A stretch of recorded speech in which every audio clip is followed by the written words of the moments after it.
anytime.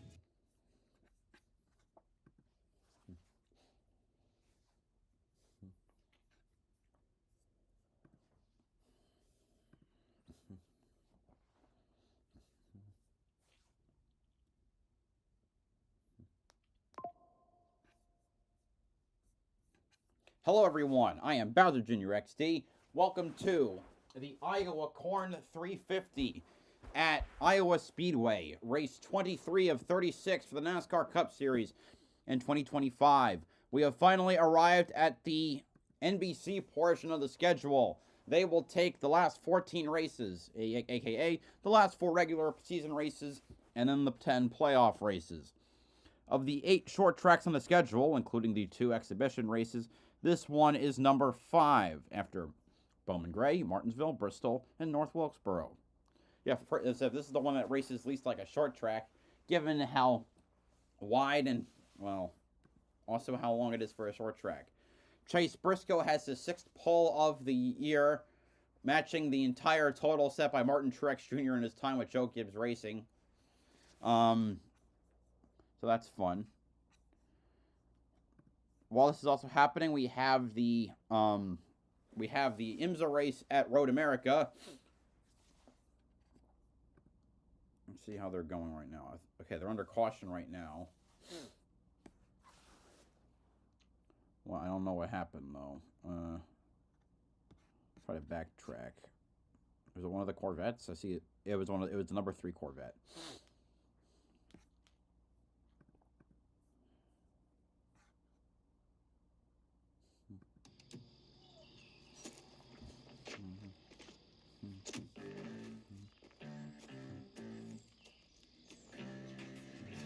Hi, Logano.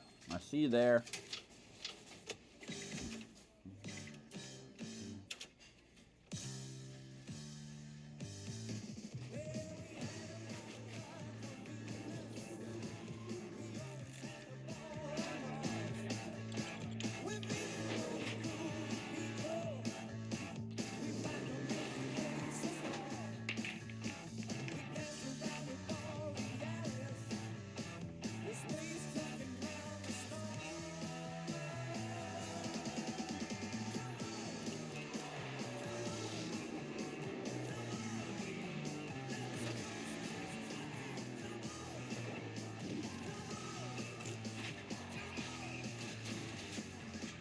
Of course, I have the Priest wreck.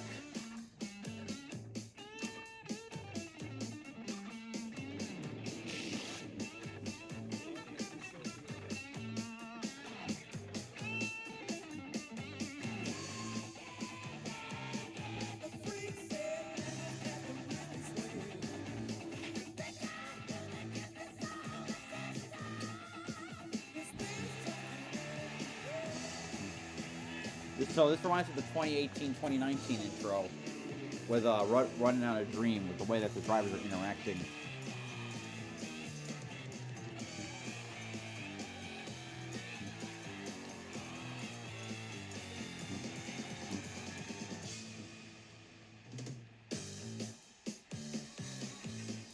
The stars of the NASCAR Cup Series, fun, fast, frantic. That could easily Lead iffy, about time. This afternoon here on the world's fastest short trackers. NBC Sports on USA welcomes you to the NASCAR Cup Series Iowa Corn 350, powered by ethanol. Oh yeah, wait, it's going to be quite the afternoon. Did they roll off already? Along with Jeff Burton, great to be back with you, and we're super excited this afternoon. Jeff, this track is less than a mile, but boy, no, those aren't the Cup cars. Oh my gosh, it was a huge challenge yesterday. We saw event after event. You know, Tyler Reddick, he gets Where's out Steve? the groove. Oh, they are on track. I gotta hurry this up. Damn. Okay. You know, I'm gonna do an abridged versus starting lineup because I think they segued right into it. Okay, 37th and the number. Okay, so I'll omit ages and home and birthplace. Starting 37th and the number 8 Cheddar Scratch Kitchen Chevrolet for Totus Racing. It's Kyle Busch. Row 18, outside, we have the King of the Hill on Hulu Ford, number 66 for Garage 66, and Joey Gase. To his inside, the number 51, Costa Oil Ford for Rick Ware Racing. That's Cody Ware. Row 17, the number 34, Loves Travel Stops Ford for Front Row Motorsports with Todd Gilliland. And the number 60, Mohawk Northeast Inc. Ford for Roush Fenway Keselowski Racing with Ryan Preece. To the row 16, 17. Row 16. The number 10, Seabest Chevrolet for Colleague Racing with Ty Dillon. And the number 4, Rasmussen Aaron Guest Energy Ford for Noah Gregson for Front Row Motorsports. Row 15, the NOS Energy number 47 Chevrolet with Hayek Motorsports. That's Ricky Stenhouse Jr. And the number 42 Dollar Tree Toyota for Legacy Motor Club. That is John Hunter Nemechek. Row 14, the number 1 Busch Light Farming Chevrolet for Trackhouse Racing with Ross Chastain. And the number 17 Bodyguard Ford for Roush Fenway Kozlowski Racing. It's Chris Buescher. Row 13, the number 99 Choice Privileges Chevrolet for Trackhouse Racing. And the number 43 Tri-State Vacuum and Rental LLC Toyota for Legacy Motor Club with Eric Jones. Row 12, the number 35, Monster Energy Zero Sugar Toyota for 2311 Racing. Riley Herbst, the first of the 2 rookies. And the number 38, Mystic Lubricants Ford for Front Row Motorsports. It's Zane Smith.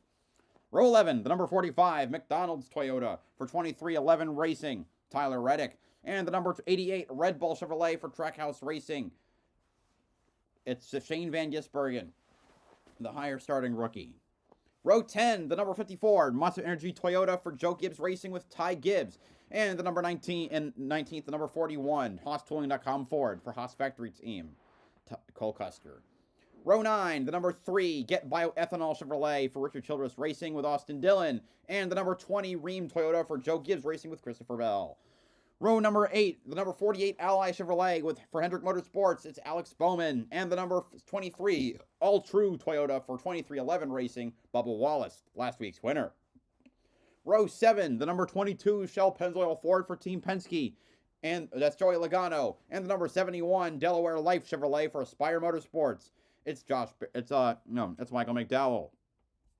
Row 12, the number 21, row 6, the number 21 Ford for number 21, Menards Master Force Tools Ford. For the Wood Brothers, it's Josh Berry. And number 11, Bob's Discount Furniture Toyota for Joe Gibbs Racing. That is Denny Hamlin. And the highest starting of these 9 Toyotas. Now for the top 10. In the row 5, the number 7 Gamebridge Chevrolet for Spire Motorsports. That's Justin Haley. And the number 16 Celsius Chevrolet for Colleague Racing. That's AJ Allmendinger. Row 4, the number 9, Napa Auto Parts Chevrolet for Hendrick Motorsports. That is Chase Elliott. And the number 77, Miners, Docks, Doors, and Morse Chevrolet for Spire Motorsports. That is, or Miner, Docks, Doors, and More for Spire Motorsports. That is Carson Osavar. Starting, actually, also I made a mistake. Hamlin is not the highest starting Toyota. I should have realized that anyway. Row 3, the number 12, Wabash Ford for Team Penske, Ryan Blaney. And the defending winner here. And number 6, Solomon Plumbing Ford for Roush Fenway Kozlowski Racing. That is Brad Keselowski. Starting on the row 2, the number 2, Menards Ideal Door Ford for Team Penske. That is Austin Cindric. And row 3, the number 5, HendrickCars.com Chevrolet for Hendrick Motorsports. That is Kyle Larson. Also, Cindric is the highest starting Ford. There are 13 of them. Outside pole, the number 24, Raptor Chevrolet for Hendrick Motorsports. That's William Byron, the highest starting of the 15 Chevrolets. And on the pole, the number 19, Bass Pro Shops Toyota for Joe Gibbs Racing. Pole time of 23.004 seconds. Average speed of 136.933 miles per hour. That is Chase Briscoe. That's their starting lineup for today's Iowa Corn 350. We did last year. Stay in the game all day. The best job I can for you. Let you know what I need. Look good down there. Have fun. Be safe. Good positive message from Ryan Blaney to his crew. Hey guys, here's some other good news after the scorching temperatures in Indy last weekend. 76 degrees today, a lot more comfortable. It's quite odd, it's quite rare in the NASCAR Cup Series that there's not a lot here There we go. 350 laps around the 7/8 mile short track. And I'm really pleased to say that Here we go. We're green at Iowa. NASCAR on NBC is back. Powered by ethanol. Great start from the pole sitter, Chase Briscoe. And on the inside comes William Byron. Byron to the inside, takes the lead down the backstretch. Has it once to the 500, looking to change that today with a good first lap to kick it off. It's going to change throughout the day. You're going to try to have to figure out, is the bottom or the top better on restarts? The sound is great. Cindric tucking to the inside of Chase Briscoe. low side there, inside Kyle Larson. Nice move. Keselowski's continuing, Steve. There's positive momentum. Yeah, it was a slow start to the year for the driver of the 6. Remember, they added that 3rd car for Ryan Preece, and I think it hurt the 6 as Cindric passes Briscoe for 2nd. But that positive momentum is real. The 6 is finding it at the right time of year. Too late for points, but a win would still put him in the playoffs. Oh, as he bounces or slides Larson up trying to in front find of a way Larson. around the car in front of him. That's Brad Keselowski, who's trying to go to Decision out of 3rd. the 6 right there. Right, Yeah, or nice 4th, move yeah, on 3rd. the The inside of inside Chase lane, Briscoe. clearly So Keselowski dominant from the continues to start. climb, and the reason why Steve said points aren't going to do it, it has to be a win. The boss at RFK Racing, he is buried in 25th position in the playoff standings. Chase Briscoe, he is struggling right now. He does not have the Maybe grip if Briscoe's that just he holding needs up everyone. I to don't be know. able Larson's to now to drive his the car in the inside. corner as deep as he wants to be able to accelerate. Chase You Elliott see moving to the back of inside. A car host of R back sliding there. around. That's for 7th position, but slips back a bit. Everybody knowing track position is important. You've got to take advantage of a car when you see him struggling. And Briscoe has to somehow remain patient. Hocevar I looking know he to the feels inside of like Blaney he's now. bleeding spots because he is, but with as treacherous as this track is, you just can't panic. We're still only 5 laps into the race. Look out, here comes the Hurricane. Hocevar is in the mix in that black and red 77. The Miners, Ducks docks, down and the doors. inside of the More. defending And race Miner, winner. docks, doors, and more Chevrolet. Right now, It almost takes Larson's a few struggling to laps pass, for your so eyes is to adjust Hocevar. the way this track races. I know it's defined as a short track, under a mile, but it's high speed like an intermediate style tracks. Just the movements come much quicker. Tight Briscoe's battle able right to here hold on to between the 5 high and the side 19. of the 5 needed pavement, that so that's really the real middle estate on lane. exit. The 19 doing a nice job. One thing I noticed in yesterday's Xfinity race, Steve, is that some cars Hocevar that slips would take behind off Blaney. loose, Larson slips behind not the rear Briscoe. grip they were looking for, would be better on the long runs because they're probably going to build tighter, meaning they're not going to turn as well as this run goes. If you can start a little bit loose and manage it, maybe that'll be better for a longer run. I know that's what Chase Briscoe is hoping for. There is an early breakaway trio at the front.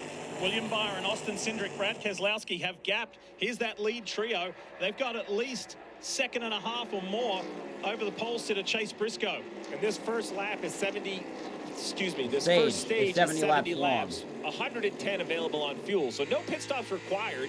A caution could change their decision, but no That's a pit good audio. required under green. But that's the engine. Hunt Brothers Pizza on board cam. Let's go for a little ride with Joey Logano.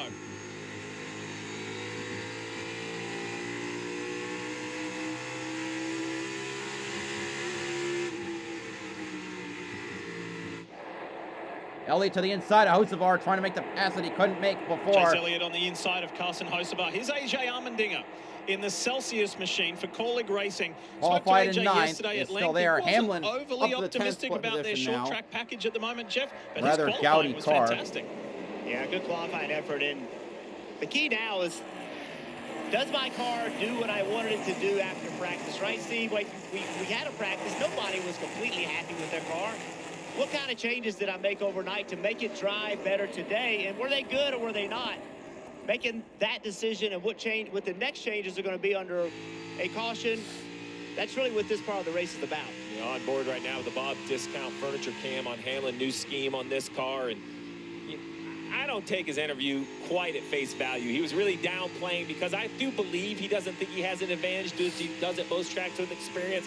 And I know last year didn't go well enough. I think he was trying to show some humility, but don't let that cover up where he knows deep down inside his skill set loose can for get Hamlin, there. and It's it just a looks like question through of out if of the car 4. balance will match what he's looking for. Think about that, Diff. Everywhere else we unload, he has more starts than perhaps everyone in the field. This is one of the few that he's on equal footing. He didn't test here. His car was tested by teammate Chase Briscoe, and they're all running on a recently developed, a different tire by Goodyear, both left sides and rights, different construction. And the construction work, the real change was really for failures. Last year we saw a lot of rear tires have issues, mostly due to abuse with some air pressure, but Goodyear wanted to give the team a little more leeway. No issues in practice, no issues yet. Knock on wood, 338 laps to go. I know if I wasn't quite fast enough, it's that forbidden fruit. Air out of the rear tires just adds grip, adds speed. We'll see if anyone dares go there.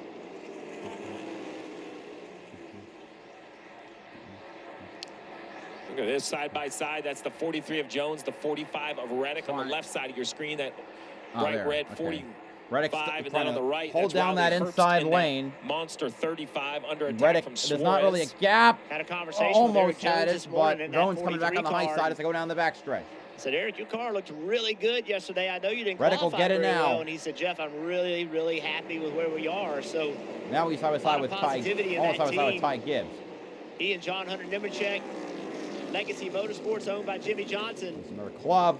These guys are heading in the right direction. And those drivers have really enjoyed the greater input from the 7-time champ who has recently moved back to the US from England. Jimmy is a regular figure in the race shop, and for his 2 young drivers, that means a lot. Oh, can you imagine having an opportunity to spend time with Jimmy Johnson and learn the lessons that he learned, try to shortcut it so you don't have to go through those things? It's a huge asset. But I don't think just for the driver, Steve. I think that Jimmy is an asset to the entire organization. Yeah, when you have that much experience at this high of a level, it's almost osmosis. I mean, just being around him, he, you know, it doesn't have to be a specific meeting or lesson or conversation. Riley Herbst trying to find a way around comment, Eric Jones. every small Got 4 input. Toyotas. Although I Wobbling, Riley Herbst right here rolling yeah, around the going bottom. for I about, love that look you know, out of that 35. 24th or 2 monster something. cars on the screen. Confused me completely. The one on the left, the 54 of Ty Gibbs. The one on the right, the 35 of Tyler Reddick. Remember, first year full-time Cup Series. That's the 22nd. third 2311 entry. Back up front, William Byron has led every lap thus far. Good aggressive move early on Briscoe and then took off, but Austin Cindric and Brad Keselowski are going with him, and you still see that separation from Keselowski to Briscoe, which is 2 seconds. I think Brad has the fastest car right here.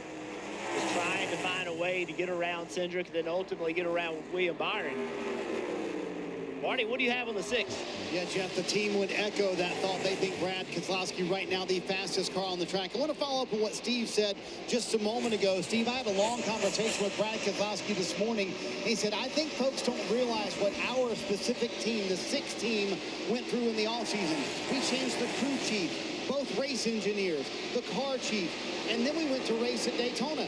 We didn't have any time to get to know each We're other. on lap or traffic practice already. or There's the king of the really hill get to car. know how we should operate the team together, and we've had to learn each other throughout the year. In this day and age, Steve, how difficult is that task for Brad Keselowski? As you see Jeremy Bolins on the right-hand side, his new crew chief this year. They've worked together in the past, but that doesn't really matter. New car, limited practice. It's difficult to kind of rebuild a team. Yeah, I mean, you basically get 20 minutes of practice, which is a light version of practice from pit road, qualifying on the race. That's a full weekend. You know, Jeff, in our day, we would have 4.5 hours of practice over 2 days. That gives you 2 nights to take a breath and talk about it, split a meal, have more conversation. So I just do believe it takes time. You know, I give the addition of Ryan Preece an A. I thought they did an amazing job of adding a 3rd car, but without a doubt, the 6 took a step back. I'm glad to see They Brad took a multiple they not stepped continuing back that. into I a know he's pit. the owner, right? But I want to see driver Brad say, wait, we can get better. They have done that, and they have been on the trend here. Big 5th last week in Indianapolis. 4 top 10s in the last 6 races for Brad Keselowski and the 6 team. We're up and running here in Corn Country. NASCAR on USA. So, you like NASCAR but don't know who to root for? Here's some Toyota legends you can get behind. Meet Tyler Reddick. Crushed it in Xfinity Series and now he's here. Basically the Cinderella story if Cinderella drove 200 miles per hour. Then there's John Hunter Nemechek. New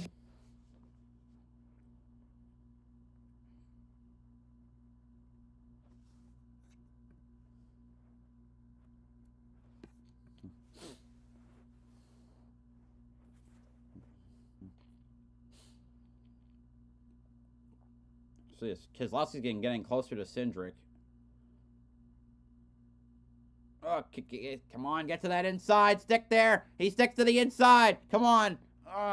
Send it in there, Brad. Oh, the 2 gets loose. Loose in the goose. Here comes Brad to P2.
right, we're back. Byron's Bush able to- Light is giving I away think he's extended his lead. $1,000. Follow Bush Beer on X and enter using hashtag BushAllForOne, hashtag sweepstakes during every lap that ends in 1 for a chance to win cold and smooth cash. Welcome back. Lee Diffie, Jeff Burton, Steve Letarte with you here at Iowa Speedway. 41 laps to go in this opening stage. It's been caution-free, and every single lap has been led by that man there, just flashing through the screen, William Byron. Finally come up to more lap traffic. There's Cody Ware. On the chase, Brad Keselowski has cleared Austin Cindric and has his set sight on the race leader. The charge is coming from behind, and the busyness is up ahead for the 24s. He's now caught the back of the field. First car under attack will be the 51 of Cody Ware. Byron Just came up in the street in second front of him is last Gregson, year. Bush, Dillon, Stenhouse, Priest. These cars know that we're about halfway through or past halfway, you know, in this first stage. They just want to, like, just be patient. How much are they willing to fight the leader as he comes through the field? But look at the 6. Man, the 6 really rolls the middle of the corner. I think that's the strength. Right on the white line. You know, a lot of drivers are up the racetrack a little bit, using the second lane. But Well, I feel like he's closing in Brad's able just to a be tad. disciplined, and he really can put his car wherever he wants to. Sometimes he's right on the white line on the very bottom. Sometimes he's in the middle. Has to be happy with where he is. So, Jeff, Hamlin was very vocal in his interview that he has very little experience here. You could hear his lack of confidence, even though I think it'll be fine in the race. The ticker is Brad's broken. won here a few times in Xfinity. Right. Very different cars. The track's changed. It's repaved. Do you think any of that carryover is real when you get in the race? Any small things, anything you can lean back to, even if it's from a decade ago? I think that's the difference at this level, Steve, is the small things, right? Yeah. It's all the fine details, whether it's driving the car or how you set the race car up. That is what makes the difference. So, yes, I do believe past experience, and not just at this racetrack, but just in general, just life in general as far as driving a race car, that's where experience is a huge advantage. You know, 3 wins and 7 starts in the Xfinity Series, so the success here is real. Let's talk more about the 6 and Keselowski with Marty Snyder. Yeah, Lee, the guys Oh, are so he is saying on that pit Brad road. can turn to the bottom I of thought the he wasn't. racetrack. What Brad said on the radio when he was trying to pass Austin Cindric a moment ago is that I have to get lower to, quote, get out of the wake of the car in front of me. And he's trying to do that not to a- William oh, Byron God, once it's again. arrow So when I all chatted over with Brad again. this morning, I said, how's the speed? He said, excellent. I said, best speed since when? He goes, all year. Best speed we've had all year long. He said, if we can execute today, he's closing we can up. win this race so far. He's proving true, and he might get the lead here, Diff. Getting close. Closing in on Noah 34 to go Gragson. in stage 1. This is the greatest challenge we've seen to the race leader, William Byron. Running their line. As soon as he Oh, zipped by 6 Chase got loose. Briscoe on the opening lap, it's been all his race until now. You see Brad Keselowski rolled the middle of 1 and 2 really well, but just did not have the rear grip he needed on the corner. He Exit wasn't of even 2, in you the can see wake back there. of the He just car got moving loose on his around. own. Now they got to navigate through this lap traffic. The 66 gets lapped I'm again. Brad Keselowski. I'm thinking about how do I use this they come out scorecard, of Noah fourth? Gragson. The second that William Byron gets in his wake, I need to take advantage of that. And I think the opportunity is the strength of the 6 car. That's lower than the 24. If he could get Noah to move up the racetrack a little bit, take that air away from William, I think that's how Brad can easily make this pass. Noah loose, saw the 4 car get loose getting in the corner. They Up the can't racetrack. lap. That's a 36th disadvantage to William place. Byron. Here comes Brad Keselowski trying to take advantage of it. Been a long time since Keselowski went to victory lane. What So, year ago boy, at it could not Darlington come in at the a more spring. fitting time with 4 Can to Brad go hold until to the the- hold playoffs. to the Winning quarter your end, penalty gets a turn? little No. loose there. Yeah, he just needs Noah to run the second groove. Noah's running lower, so it's not hurting William Byron through the center of the corner, but a big run right there on corner exit by William. Here we go, look at this. And how much of an impact, how much of a factor will Gragson be in the outcome, and how long will this go on for? See how loose the 24 yeah. car got on corner entry? Now this is really the first time we've seen William Byron have to be this low on the racetrack. He's nervous right now, Steve, because if he doesn't pull this pass off, that could present an opportunity for Brad to get by. And the 24 has to be very careful, because while the 6 looks good on the bottom, I think if the 6 gets to the right rear quarter panel of the 24, then it's game over. Six is going to try to roll that second lane right here. He'll gas it up to try to get to the quarter panel on exit. Not quite there. Yeah. Now the 24 might have to go Is this a back run to for defense. He might have to think lane Oh, two. to the inside. A little He bump does. from Brad. I think that's a good Side decision by by the side. 24. Here Make comes the six go a hard Keselowski. way around, which I think is the bottom of the racetrack. What a race. Yeah. The six And just Brad doesn't still quite can't have the rear grip get to the on side. the exit of the corner that Damn he it, needs. man. And guess who's coming back into this Cindric, picture? because no one, they Here can't comes the freaking two of pass the Austin four. Cindric. And ahead of this battle, Noah Grexon's doing a really good job. Obviously struggling with this race car. It's not. This is not a happy good with it, but thing. he's being very disciplined. How can making they it not difficult lap for these guys. 35th place? These two, trying to sort and work each other out, have brought multiple players back into the picture. Bottom right of your screen, the pole sitter, the 19, the Bass Pro Shops Toyota of Chase Briscoe. No one can So all of a pass each sudden, other. 2 becomes 3, becomes 4. And Kyle Larson's not too far back either. Now that the 6 is there, this is going to make the 24 tight on corner exit. If he can get close to that quarter panel. Finally, Brad able to hang on the affect the quarter air to the panel. outside car. Coming off a turn. But now Noah's Blocko taking his lane. It's an interesting waiting game, isn't it? Like when, can, how? Well, this is how it happens. It happens a foot at a time, although now there's a big The stack up Gaggle front lap here. cars. This will make it. This could make it even The more. fours actually run the somewhat 8 down interesting. of Kyle God, Busch. and Byron That declares blue again. car right there, the blue hood. Now you're on board with Kyle Busch, that Cheddar Scratch Kitchen onboard camera looking back at Gregson. So your point about the job Gregson's doing, he's run the 8 down. Yeah. Now Gregson, he's dealing with the same issues that William Byron was dealing with. And Stenhouse has everybody stacked up, because in front of Stenhouse is a couple seconds of clear racetrack. So this battle right here with that blue and orange NOS Energy Chevrolet, the 47 of Ricky Stenhouse, that 10 of Ty Dillon, that side by side has made a mess behind him. William Byron, he's underneath. Can we Gregson. actually lap 35th place? That's the first time we've seen a change in Nope. pattern, but Noah's hanging tough. Finally, there's an avenue by for William Byron. Except he's not Or is by. it? He just. Oh, he This slipped. is endless. And patience and precision has to be employed. And here comes Keselowski Brad now finally on to the inside again. William got loose Make now on corner both entry. That has been a problem all weekend long. This is going to be the opportunity for the 6. Side by side in front of the 24 is going to make the air the worst it's ever been. Keselowski gasses up. I love the extra low exit. Love that. Straight shot off. The wall, you'll see him right there, pin him. Both rows running in front or running in the middle of the racetrack. That was an advantage to Brad. Let's see if they do it again. Oh, Stenhouse way up the racetrack. That's opened things up. Keselowski's Now door to it's door with 34th, William I guess. Byron. 22 to go in stage 1. Yeah. Briscoe to 47 the back inside line of down, Cindric, lap trying to down. go The for 24 and third. the 6 continue to battle for the lead. We told you earlier it's going to be frantic, and it hasn't let us down, and we're only in stage 1. William Byron continues to lead, and he's done that for all 49 laps so far.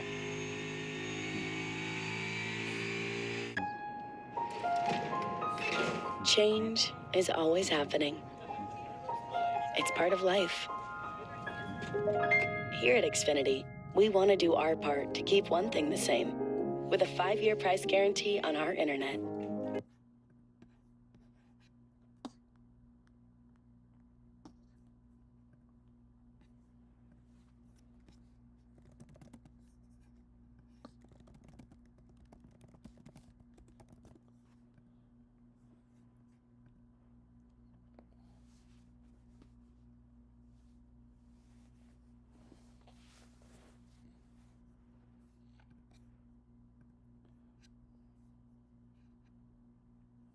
And then they go to commercial during the middle of the battle. I guess I don't want.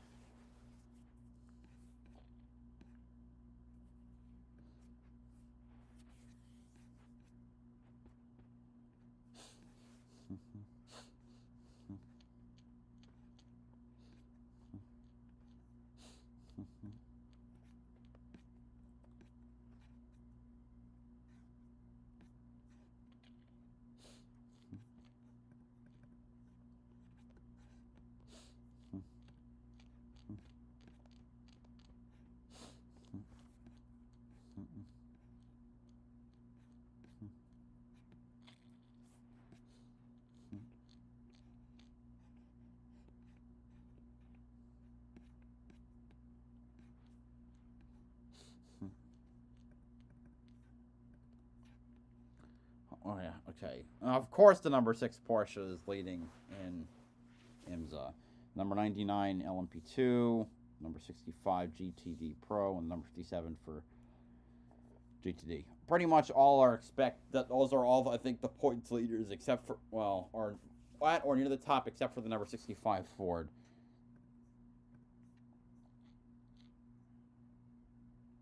The same. William Byron continues to lead and fend off, hold off Brad Keselowski. Well, how many Meanwhile, cars got lapped? Trying to put Kyle They finally Busch got by a Gregson, lap down. but Backup car for Busch. The Cheddar's on so now board. we're okay. Tell us more, Dave. And Lee, his crew chief, Randall Burnett, told me the worst fear that we have is getting lapped early. There's the leader right there on Kyle's tail, William Byron. He said he's going to have to go hard, but we have to get the car right, too. This is the radio from Kyle. I got you, pal. Left front's not working. Overshot it too tight. That was Randall responding to Kyle Busch. It's too tight, and you can see right now he's about to get lapped.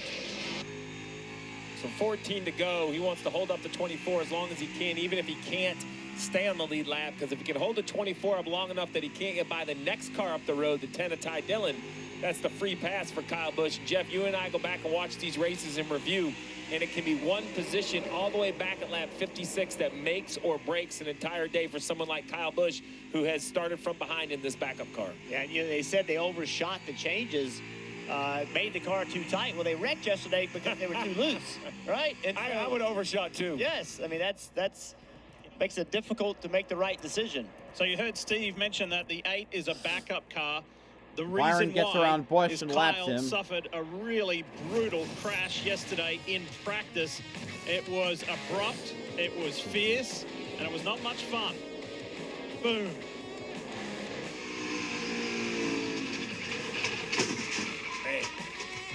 We saw all day in practice, drivers really struggled keeping rear grip in the back of the car on corner entry, and Kyle's came around on him, and he just could not save it, Kim.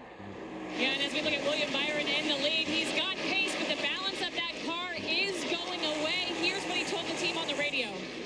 Building tight on the long run, brakes are not good. You heard him say tight on the long run. The team said, we think it is an air pressure related issue that's causing your balance issues, but you heard him say that the brakes aren't great. Jeff, he didn't really elaborate any more than that. So what could he be feeling in the car to just give a generic, the brakes aren't great comment? Well, it's a difficult racetrack, Steve, for brake selection, because it's a short track, but it's an intermediate. Like, which is it? And so it's easy to not hit that package exactly correct. Now they're going so to you Ty may Dillon. have a problem with enough friction. You may have a problem where you don't have a full pedal, meaning you go to the brake pedal and it moves a little bit before it starts to stop, so you don't have full braking power. So the only thing they could do is maybe Brad they could pulling to the change inside. their cooling. This is as the point where he has battle to for see a pass for the lead.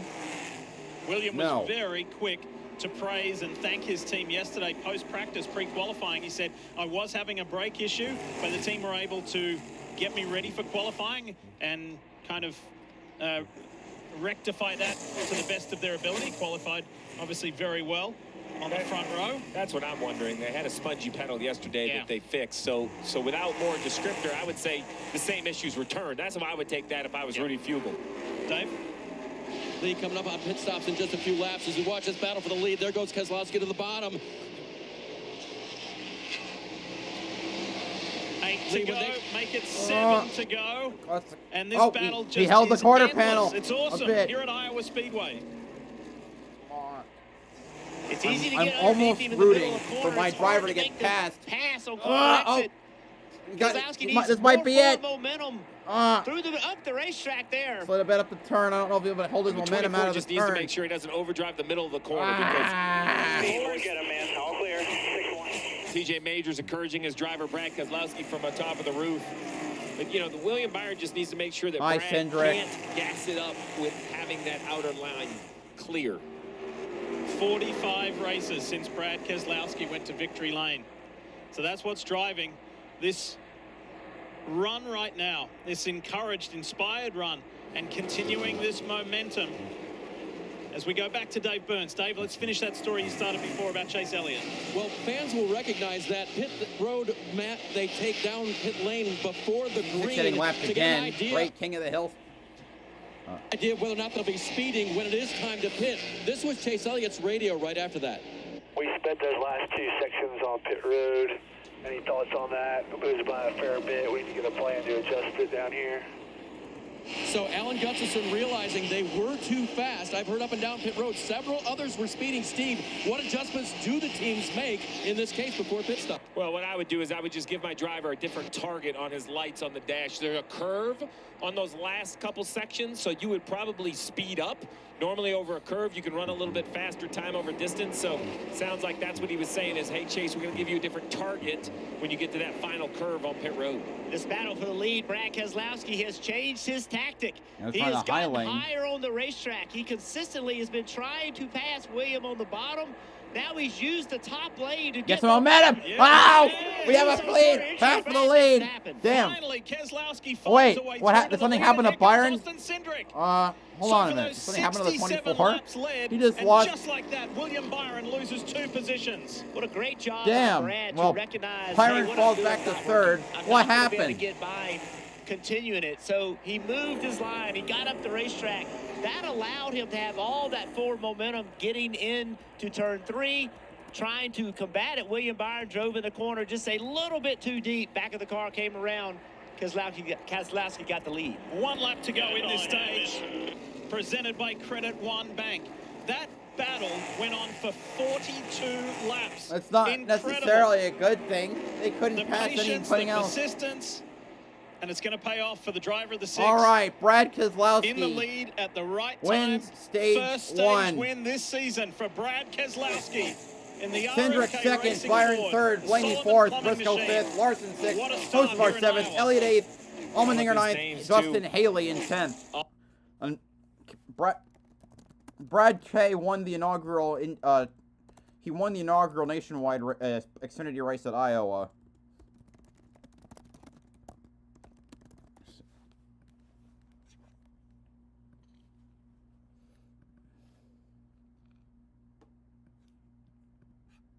That's Montreal. Is it this one? That's Dover. I'm trying to find the clip. Here we go. White flag is out. Listen to the crowd. 7/8 of a mile to traverse for the 88 of Brad Keselowski. And who says you need practice? We're talking about practice, boys. Down the back straightaway the last time into turn number 3 with plenty of air to spare. The 88 of Brad Keselowski with his second win and an inaugural win at Iowa.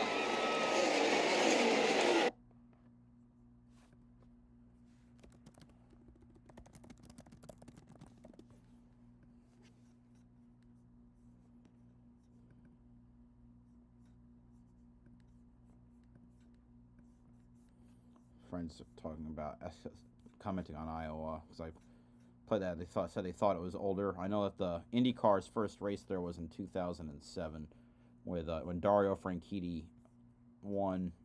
Oh.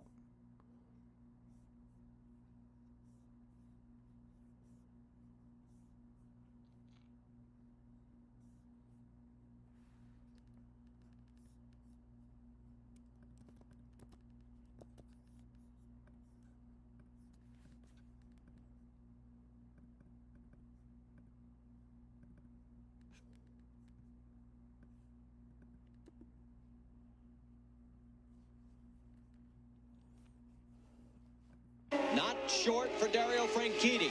He's got one more lap. White flag, Mike. Less than a mile down the backstretch. If Marco has anything, he's going to have to do it on the high side because Dario's not giving up the low line. Got a wing. Just the wing. Coming out of 4. His win at Indy is backed up with a win at the inaugural running at Iowa.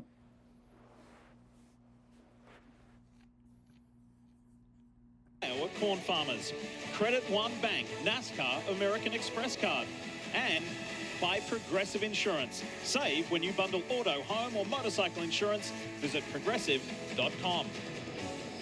All right, we're in the stage break. Action on pit lane. Let's kick it off with Marty Snyder. Marty? Well, Lee, it almost took him half the stage to make it happen, but the first playoff point of the year for Brad Keselowski with a stage 1 win. He said the fire-off speed is excellent. I just need more forward drive late in the run, Kim. You see William Byron done with this stop in the middle. Tight rolling center. He said I was hanging on. Rolling the center is where the 6 killed me. He said 4 fresh Goodyear tires, air pressure adjustment. The 2 also tight off pit road. Great stop by that 19, 4 spots up. Brad K loses 3 as well as Cindric.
Bowman and Priest speeding on pit road.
That pass, wait.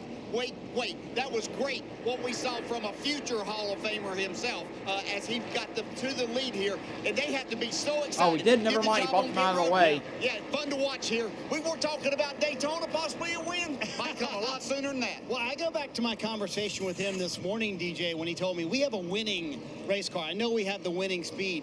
Take me behind the wheel. When you've been in that mindset, does that allow you to be a little more patient early in the race like this? No doubt about that. You know, whenever you're trying to overcome something and they've had a lack of speed, a lack of long run speed at times, you kind of force the issue. We saw that right there in a veteran race driver that knows what he has here today, and this is a great opportunity for him. He didn't want to take that away in stage one. On a day when it's so hard to pass like this, I know he wanted to finally make it happen in stage one. He gets the stage win, Lee. We'll see if he can hang on to it. Could it be not only his first stage win of the year, but maybe his first race win of the year? Long way to go, but man, that 6 looks strong. Win and get into the 2025 NASCAR Cup Series playoffs. Long way to go, but that was a thriller of a first stage. Yeah, it really was. No, and really? Steve was talked it? about it. Was it? The 8 car of Kyle Busch, he was the first car lap down, so he got the free pass. You see the 48 of Alex Bowman was 14th. He's pulled over.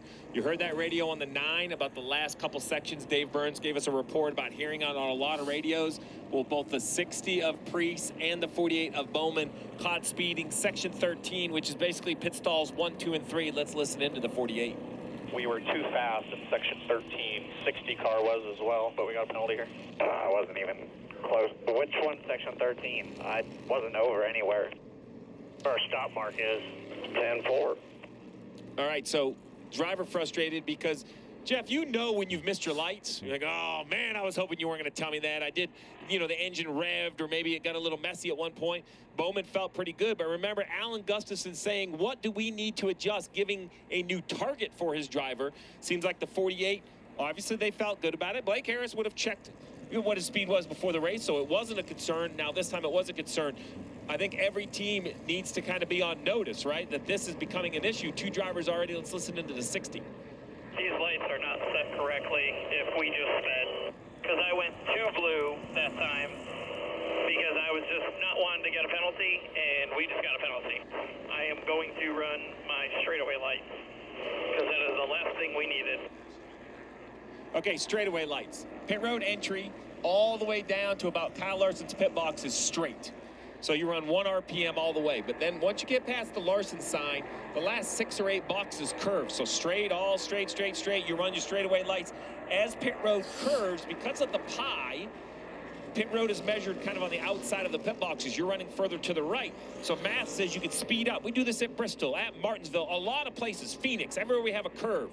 Remember, only our second race here. So something between the engineer's calculation and the measured distance, whatever aggression they were planning, doesn't seem like it's working. Something to keep an eye on all day. The way it works is the spotter will see the driver get to a point in that corner. He'll say line, and that's your cue to actually pick up speed. Let's get ready to get stage 2 going here at Iowa Speedway, and it's the same All two right, guys here we go. that Green, started green, the race green. on the front row. At Chase Iowa. Briscoe, what a start in the 19. Leaves William Byron behind. Here comes Ryan Blaney. Keselowski's Briscoe down is on gone. the inside. Blaney, Byron trying to hold the low lane. Stop, which was the He's got, slowest of who's any that? car Is that in blue the car on the top outside? I think 18. that's Blaney, That's why the Brad defending lost winner those here. positions and now has to catch them all back up again. But a flyer of a start from Briscoe. Been a struggle on pit road all year for Brad Keselowski's team, and now it's Byron got falls him back to See, third as Byron Blaney with gets trouble. by him. Brad trying to take advantage of it. And a big bump, big push from behind from Austin Cindric. And the 12 of Ryan Blaney flashes his way right around the outside into second 3 place. wide back in the pack. And Reddick Keselowski's flipping going back with on the him. high side.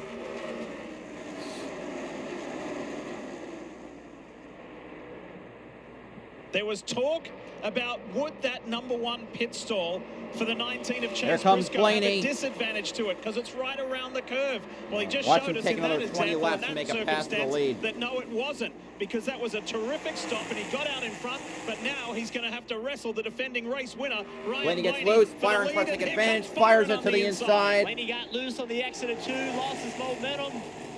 William Byron underneath him. Nope.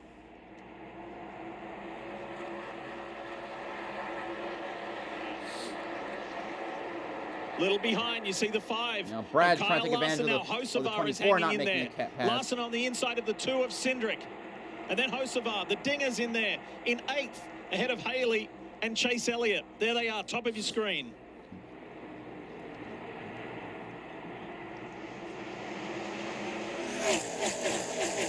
William Byron in that Raptor Chevrolet with a left side mirror full of Brad Keselowski. He's like, oh no, not you again.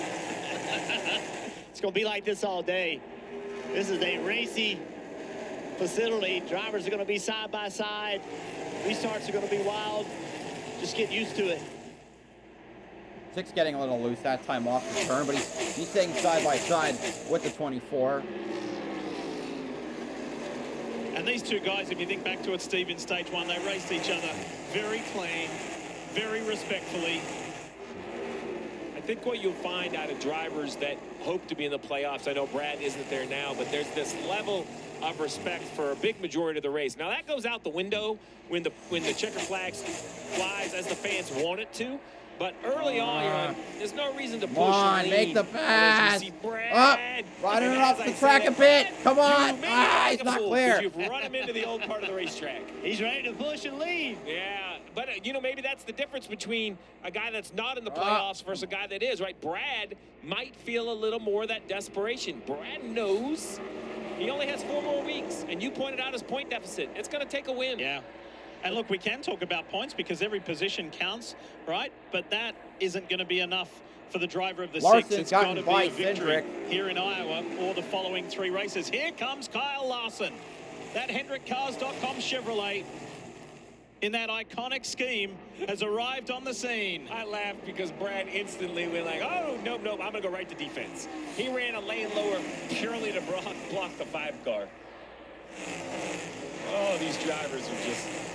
It was great. So aggressive. It was great driving by Brad trying to get by William because he had William right on the edge of the new asphalt. Had he been pushed him 2 feet higher, it would have put William out of the new asphalt and he would have lost all the grip. So Brad was aggressive with William, but he wasn't too aggressive. He didn't put him in a bad spot. Let's talk more about the 6. Here's Marty Snyder. Marty? Yeah, Lee, as you mentioned, came in with the lead, but restarted 6th for Brad Keselowski. I just asked the team what happened on the stop. They said it was simply slow, but there's maybe a little bit more concern about what the right front looked like when Brad Keselowski came in. Listen to this. Just started to get to a cord there on the right front, so I'm sure that'll clean up with rubber. Yeah, track was really green right there. All right, Steve, so the right front just starting to get to cords for the Stage 1 winner. Concern you at all if you're Jeremy Bullins? Well, good news, you shouldn't have to, run on that green of a racetrack for the remaining of this race, meaning that as those tires wear, they actually kind of smear into the asphalt. Bad news, that was 70 laps. You can go 110 on fuel, so if the race falls a certain way, you might have to go further on it. That could maybe adjust your pit strategy. Maybe you would come a little early. I agree, it's going to improve, but the 6 was also driving pretty good, Jeff. If you get to a situation where it gets really tight and the front tires go away, maybe you could abuse it more. Now the 24 and the 5, 6 are just away from RCR's Larson. Austin Dillon running in 9th place at the moment, ahead of AJ Allmendinger. There's that technical alliance and allegiance between those 2 Chevrolet-powered teams, and so to have Austin up here in 9th, the Dinger there running 10th, this is good. This is a good showing. Let's talk more about the 3 with Kim Kuhn. Kimmy?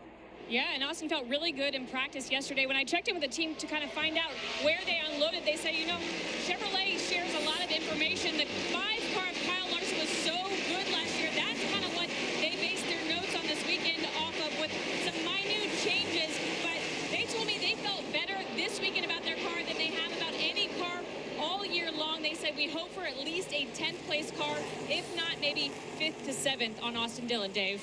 AJ Allmendinger running 10th, he was mentioned, and mentioned also was his great qualifying run.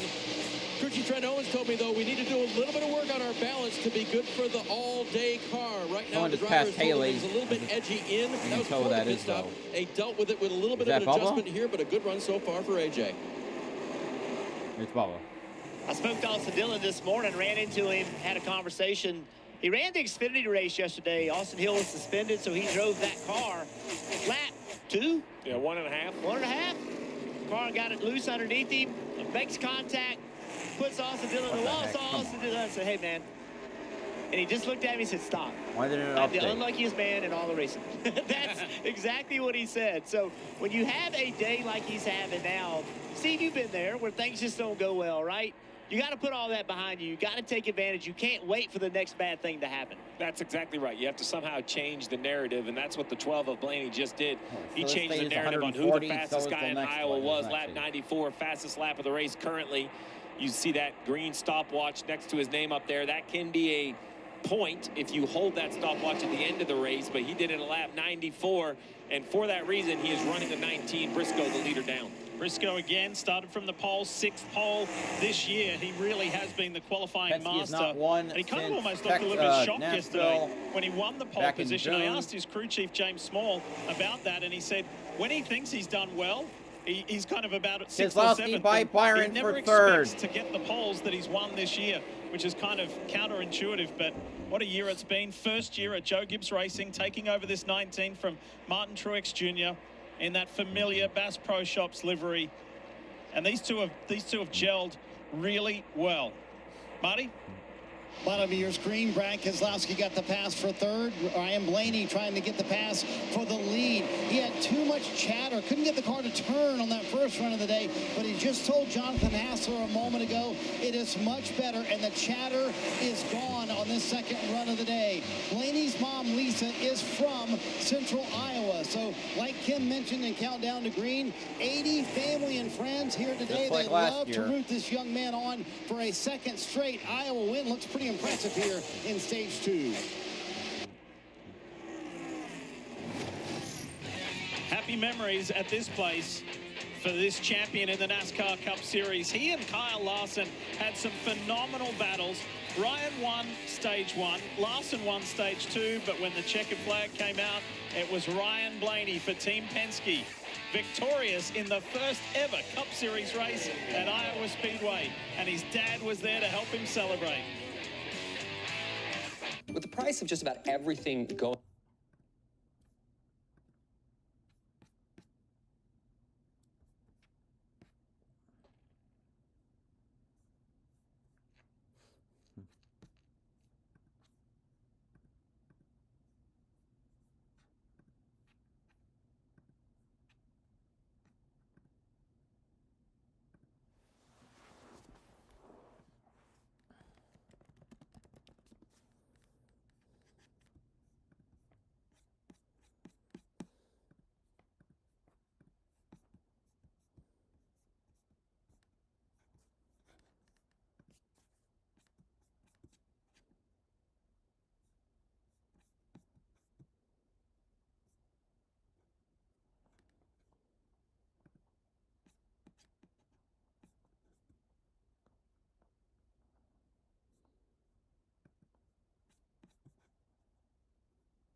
Kyle was not the 25th.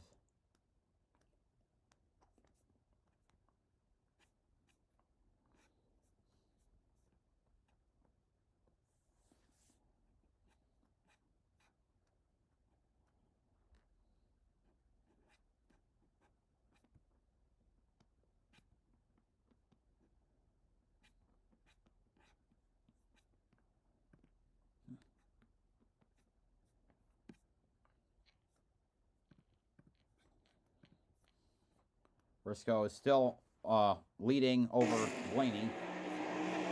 Just to underscore what a run it's been for this 19 team at Joe Gibbs Racing, this is the 5th straight race that Chase Briscoe has led. And when you go to a new organization, there can be a settle-in period, but he kind of slipped into the JGR group like he was just meant to be there. Marty?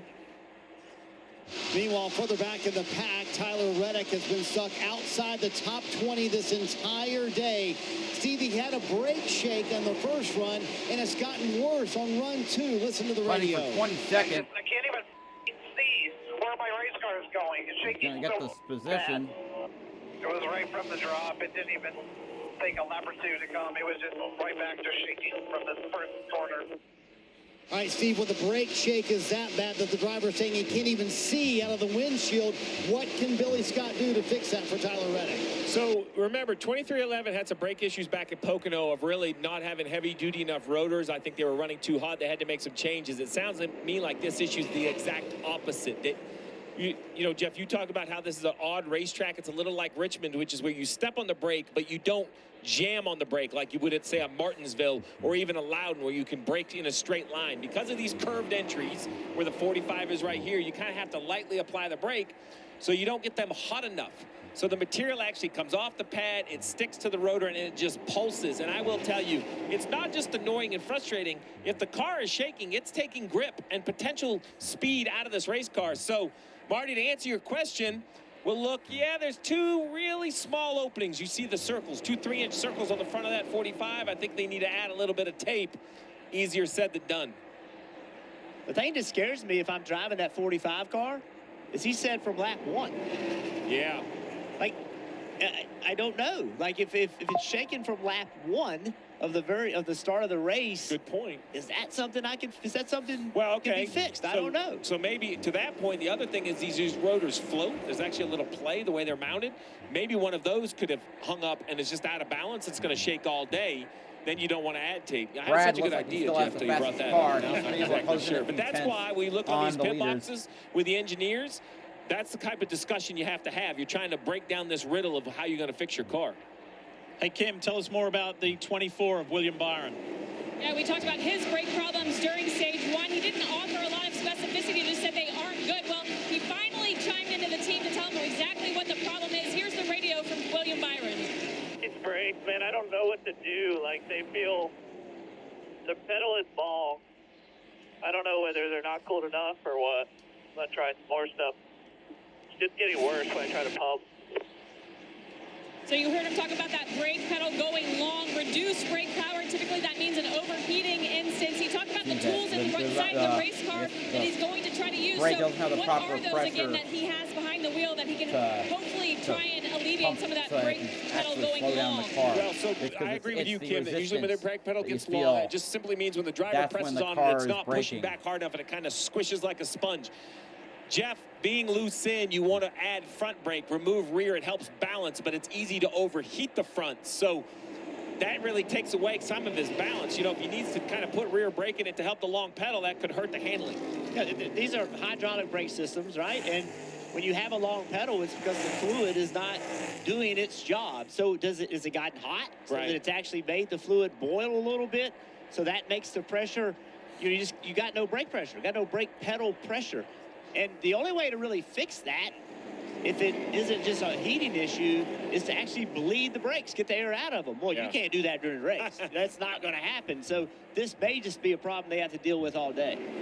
This battle right here at the bottom between Bell and last week's winner, Bubba Wallace, in that 23 They're going machine. for What an awesome 11. performance that was.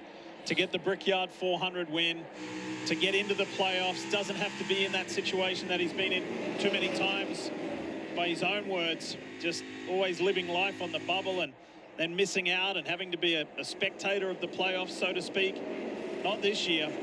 That 23-11 driver is in and can focus that. So that this today and the next 3 rounds looks very different because you've got your eyes firmly on the playoffs and setting up for those final 10 races of the year. And I mentioned earlier that in stage 1, no pit stop required. No such luck in stage 2. Currently, this will be completing the 50th lap of the second stage, 110 on fuel. So we'll see how far these guys decide to run before they have to pit under green. I expect them to come at around lap probably 90 or 100. It'll be interesting. If I'm going to pit at the end of stage 2, I split this one kind of in the middle. If I'm going to stay out at the end of stage 2, which is a real option, I run all the way till I'm out of gas at about lap 100 or 110 of this run. And we have run caution-free so far for 120 laps here at Iowa Speedway. Zoe? Now we wait.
53 laps at the head of this field. The pole sitter And just here we go with the lap continues traffic to dominate. again. He's sustained that pressure from Ryan Blaney, and he's in a very good groove in stage 2. A lot of conversation on the radio about brakes, some investigative reporting here while we were away at break. We took a better shot of both the 24 and the 45. Let's talk about the 45 to begin with. Look at the opening on the right front. A lot of open on that top hose. He's talking about shaking.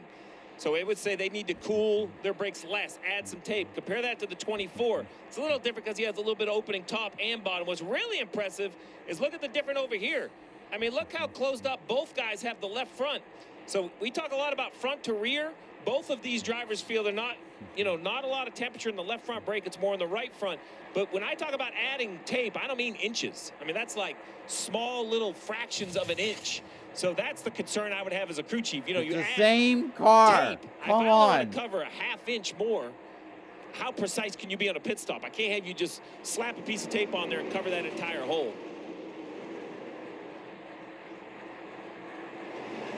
The battles all the way around the racetrack.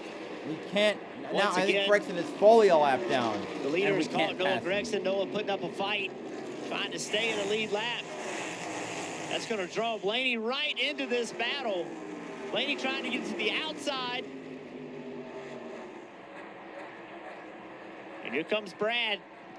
This is shades of stage 1 all over Now, again 3 when it was cars William because Byron they can't get past on a the car back of a Noah lap Gregson down. looking for a way through with Keselowski. Oh, Blaney has wiggle gone high, by Blaney that's opened and up the Brad door to for Brad P2. Keselowski to slip into second. That's a great example of how on edge these race cars are. Blaney just overdrove the entry by maybe 3 feet. And the second he did it, the back of the car didn't have grip.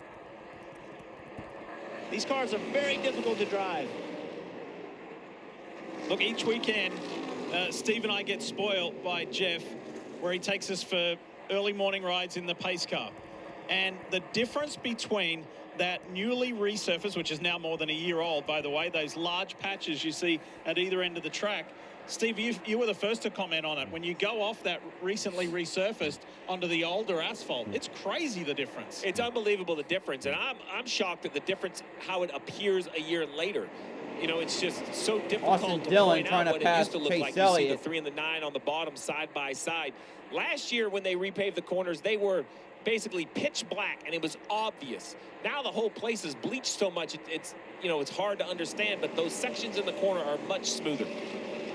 Boy, that fight that you just saw a glimpse of, Austin Dillon and Chase Elliott, and by the way, Christopher Bell is in this mix as well. There it is, bottom Where did he box. come from? This has been going on for probably 30 laps, Dillon and Elliott, and it's kind of shades of the opening stage between William Byron and Brad Keselowski, just working, looking, different options, different lines, looking for a way by. Let's talk more about Elliott, the Napa machine. Here's Dave Burns. Lee, that battle for 8th has been fun to watch as you now see Bell coming up behind the 2 of them. They were told, the 9 driver was told about 5 laps ago that you and the 3 were the fastest on that lap. So they don't want to give it up. They know their cars are very good. Chase on his part was a little bit confused about what he thought about his car early in that first stage. He said, I was off a little bit on what I thought. I really liked it by the end. So very few changes to the 9. Still not running up front, but trying to hold off right now the 3 and the 20 for 8th. Tight at the front. Keselowski has caught Briscoe, and now he's like, hey, I did this in the first stage. Let's do it again in the second. He would rather not have to. He's trying to make up for a slower pit stop, and that's okay early, but you've seen how long this has taken, 67 laps to get up to even battle for the lead. It's clear who has the best car for me so far. Brad. That's the 6 of Brad Keselowski. And surprisingly, his teammate is the next car to potentially go a lap down, Ryan Preece in the 60. Because of his penalty that he wasn't able to recover from at all. Yeah, they're kind of split all over because Buescher's only running 28th, so the boss has got the raw speed out of the 3 RFK cars. It is for sure. Screw tipped Buescher heavily to over, the why 6. not? Preece has had a good year. Not a good race so far, but they tend to get better as the race goes on. See Brad Keselowski got tight in the middle of the corner. Here he goes again. This is what he did at the end of stage 1. Got Blaney's up the coming back. racetrack, but he didn't have pressure from behind. He could try something if it didn't work, no big deal, but now he has pressure from Larson Blaney. to the inside of William Byron trying to go for fourth. Blaney can take that spot. Is the teammates bottom box. You get Kyle Larson gets it. on the inside of William Byron for fourth. You saw the 24 of William Byron, the back of the car wiggling, getting into the corner, continuing to talk about brake issues. If you cannot lean on the brakes and trust what the car is going to do, it is going to affect corner entry the most, and the most difficult part of this racetrack is corner entry. Pit stop. 23 of Bubba Wallace on pit road, nearing the middle of the stage. As I talked about, if you're going to pit for sure at the end of stage 2, you would break this up in the middle. That seems to be what the 23 is going to do. The 10 of Ty Dillon is also on pit road, Marty. As Charles tonight told me, we're going to take some risky strategy moves at some point in the next 4 races. So this one, a little more on the conservative side, splitting stage 2 in half, kind of waiting on the left side there. Bob was saying the car way too free. I think it begs the question here, splitting this exactly in half, is that going to draw more to pit road, Steve? I like the opposite. I actually like running this fuel tank long. You can run about 85 laps before you have to wait on gas. So I would run at least to 85 laps on this run. They're currently at 63 green flag laps, so I'd run probably 20 more. But we will see if those new tires from the 23 is just too much of a risk. 16 has now decided to jump on pit road in front of you, Dave. Overshot just a little bit his marks. He's still in his box, but the crew had to adjust to that. This will cost A.J. Allmendinger a little bit of time. He said the car's gone very loose. He'll get 4 tires, an adjustment, and Sunoco fuel. You got to be very careful here at Iowa. While it's a relatively you know, not a huge penalty as far as the time on pit road because you run most of a lap. What is that delta, by the way? So you lose about 25 seconds plus a pit stop. So call it 35 seconds if you're changing 4 tires. But the lap times are only 25 seconds. So you're for sure going a lap down. But if you're mid-pack, you can go 2 laps down. So you have to be very careful because if you rejoin 2 laps down, somebody blows a tire, that's kind of the end of your day. To try to get back from 2 down is so difficult. It's battle for 9th. Remember, we saw Austin Dillon a little bit ago underneath Chase Elliott. Austin Dillon made that pass, and he has driven away from Chase Elliott, put 20 car lengths between he and Chase. Austin Dillon has a good car today, fast. Christopher Bell, he's fast every week. As he will. He's getting by Barely, Chase but Elliott. Got it. Chase's car later in this run, Steve, is starting to go away from him. That patience that Austin Dillon employed and displayed was rewarded. It's been some 12 races since Dillon has had a top 10 result. That was way back in Texas earlier this season. So that was rewarded. Now, you've got the JGR Toyota of Chase Briscoe working on Ryan Preece. Here comes William Byron to pit road. And then you've got Preece's boss, Brad Keselowski, ready to put him a lap down as well. Kim standing by. William Byron's coming your way. Yeah, we heard him talk about that long brake pedal. That wasn't the only complaint about that Chevrolet. Tight for most of that run, but then the long run is a struggle for the rears. He said we need more longevity in this car. Air pressure adjustment, 4 fresh Goodyear tires, no fuel as he is down and away.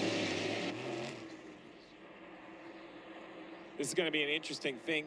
I just don't know if 1 or 2 cars at a time is going to get these guys off their game. You see Briscoe staying on the racetrack. I really think they're going to continue to run. You know, the 24 is running 5th. I don't think that's enough for Briscoe to kind of jump off his strategy. I think they're looking ahead. Run long here, and then you may not even have to pit at the end of this stage. It sounds crazy, but minimal time on pit road has been the signature of race wins, especially for Briscoe. Remember the mistake they made at Pocono?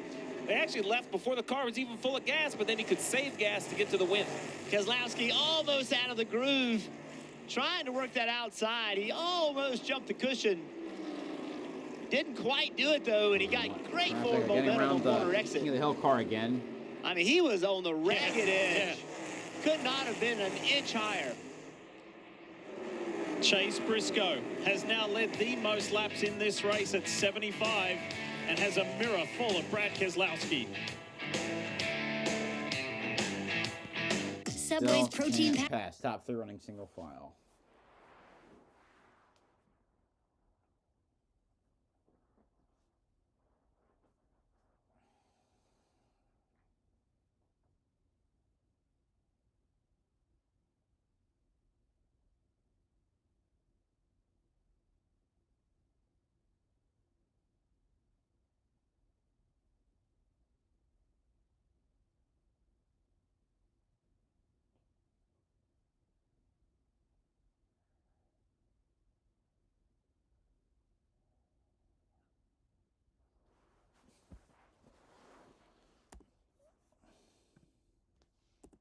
established at the 21st.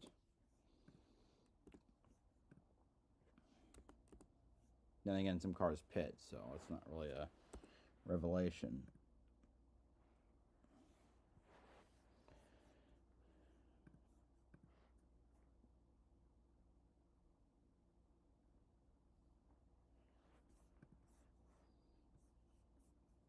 Da.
Looking at IMSA, 24 BMW is leading, and 99 AO Racing LMP2, 65 Ford, 120 Wright Motorsports Porsche. Briscoe hits pit you can road. Now just change 4 tires, drop the jack, and go. You shouldn't have to wait on gas, Kim. As we see the leader, Chase Briscoe, making a stop. Remember, he has that first box. He said too loose on entry, but getting tight and dirtier. He said if we can't fix that, it's going to be very hard to pass. As they put those fresh sticker tires on and take Sunoco fuel.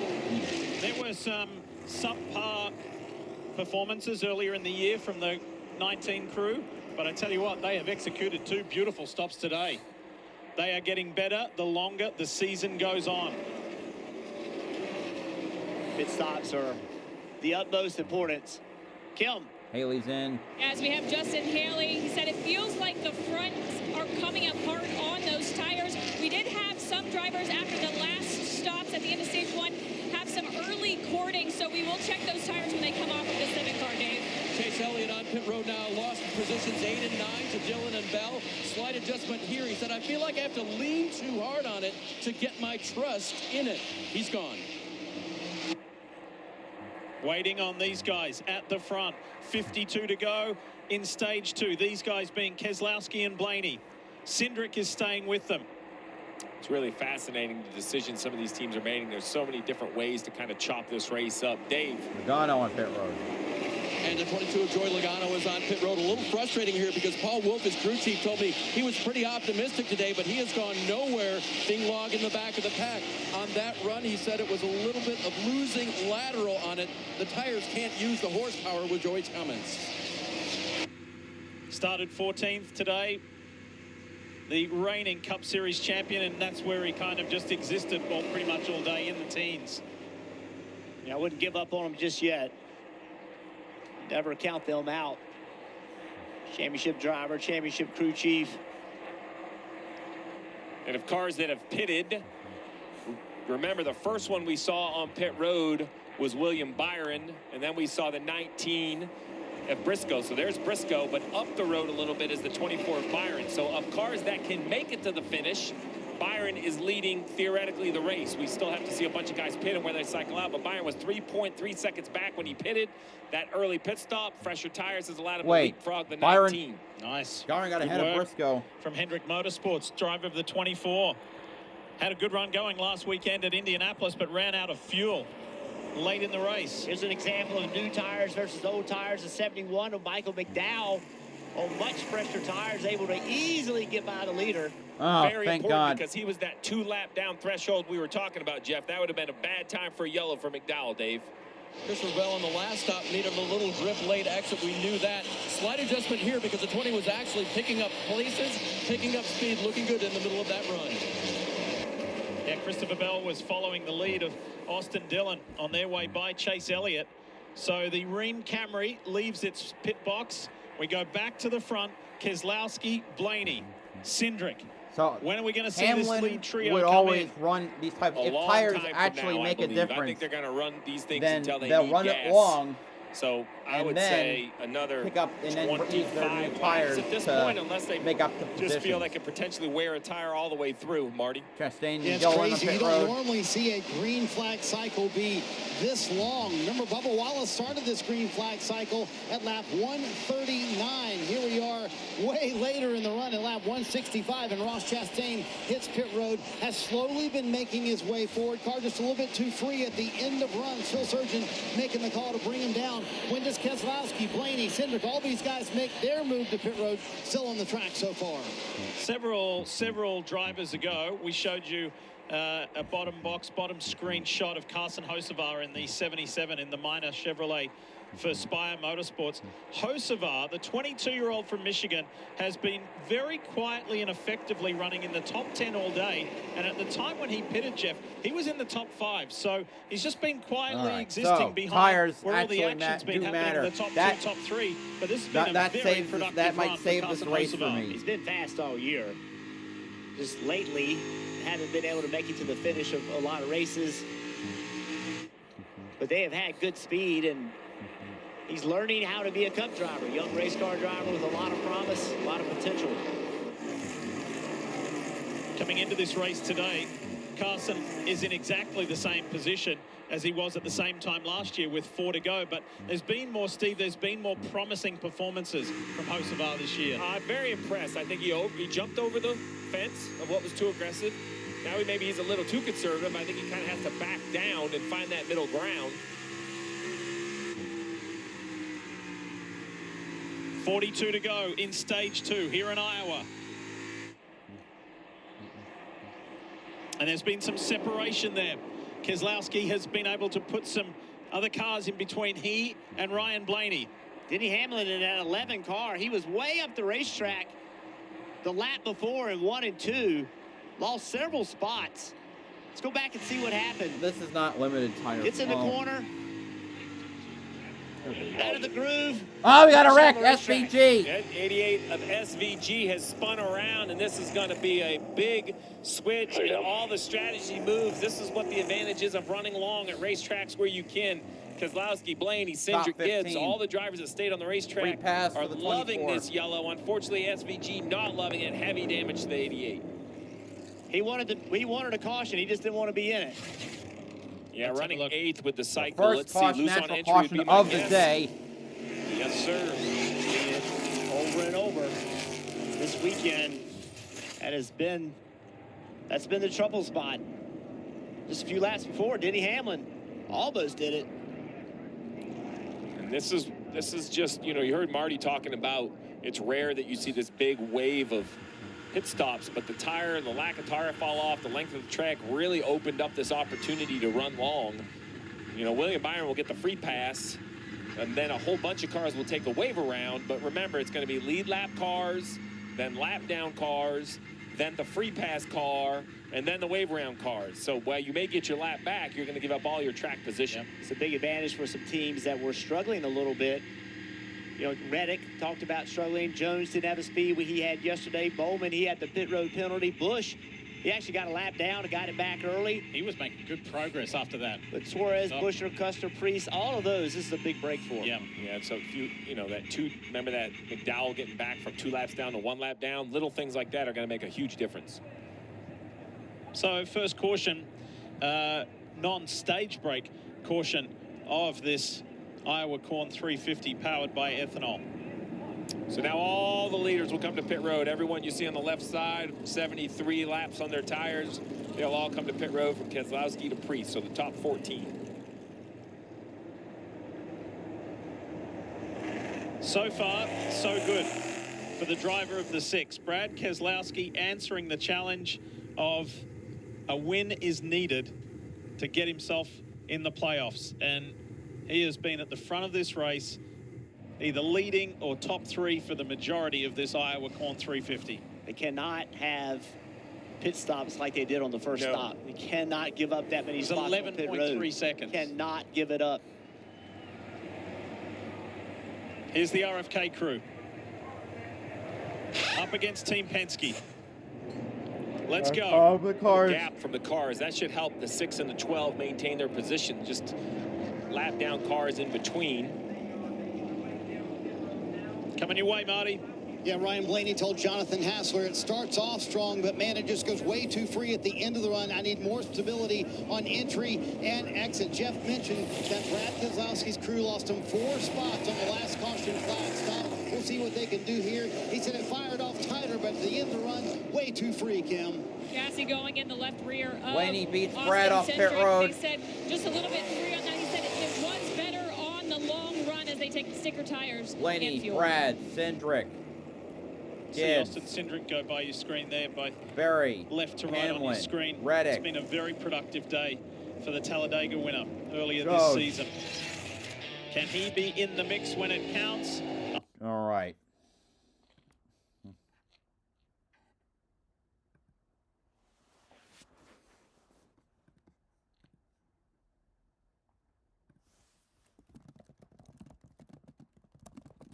There are 14 minutes left in the IMSA race on Peacock. So same. Right now the number 1 BMW is leading GTD Pro, and the number 36. Wait, the 36. That's Wicken's car. That's DXDT Racing's. I think that's a Corvette.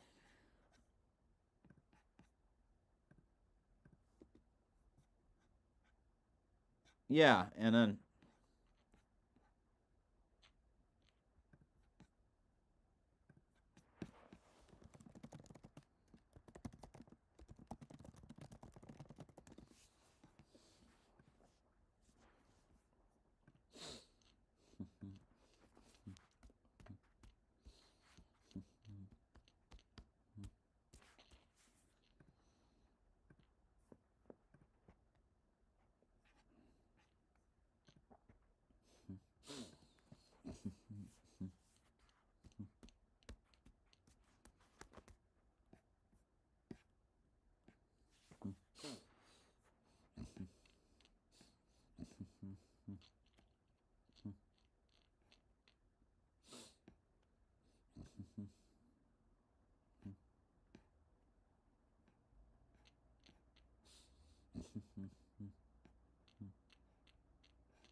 Pump unleaded 88, grown by Iowa corn farmers.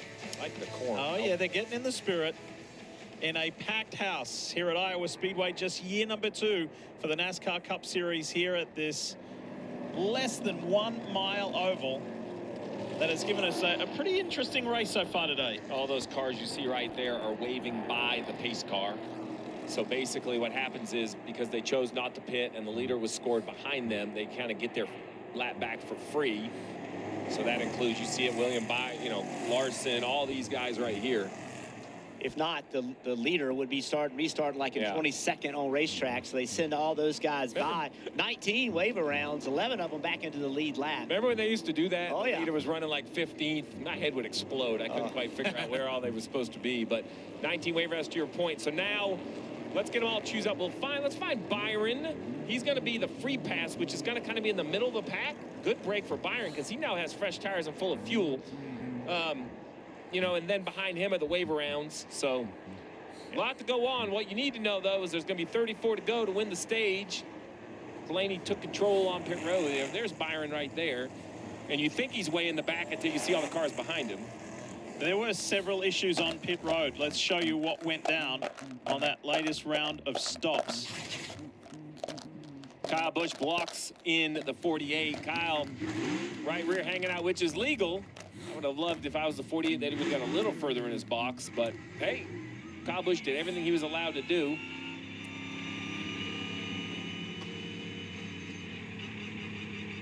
Maybe he feels like the 48 got too deep in his box and didn't allow him to get where he needed to get. I don't know, but I'm going to keep an eye on this. Watch this as we come back. Green, again.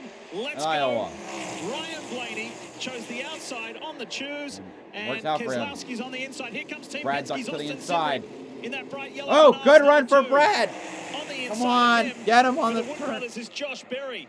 What a relief for Tyler Reddick in that McDonald's 2311 Toyota. It's been a tough day so far. He gets a little relief. Brad's and he's sticking there to running it for in now. the top 8. Come on. Several drivers that were running mid-pack that we weren't really talking about before. Josh Berry, Ty Gibbs,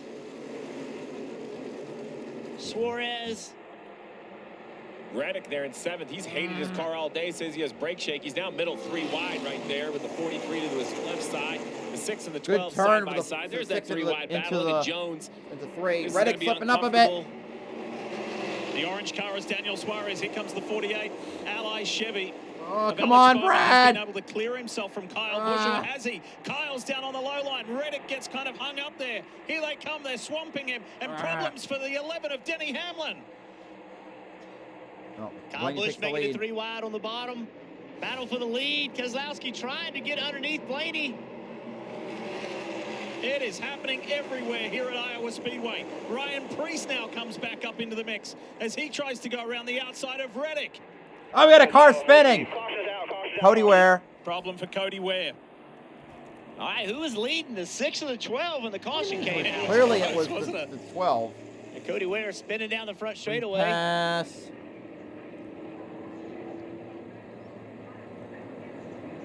We went all that time with no caution other than the stage break, and now we've had 2 in quick succession. So the 12 was leading when the caution came out.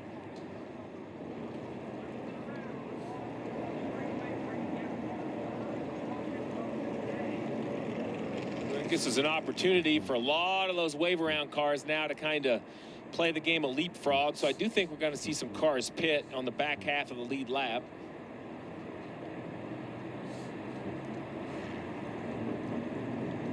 Wouldn't this be something if Ryan Blaney could go back-to-back here at Iowa Speedway? Long way to go, though. We're running at lap 181 of 350. Think of the drivers that caution cycle really helped. You have Bowman, who was caught speeding. He's all the way back up to 9th.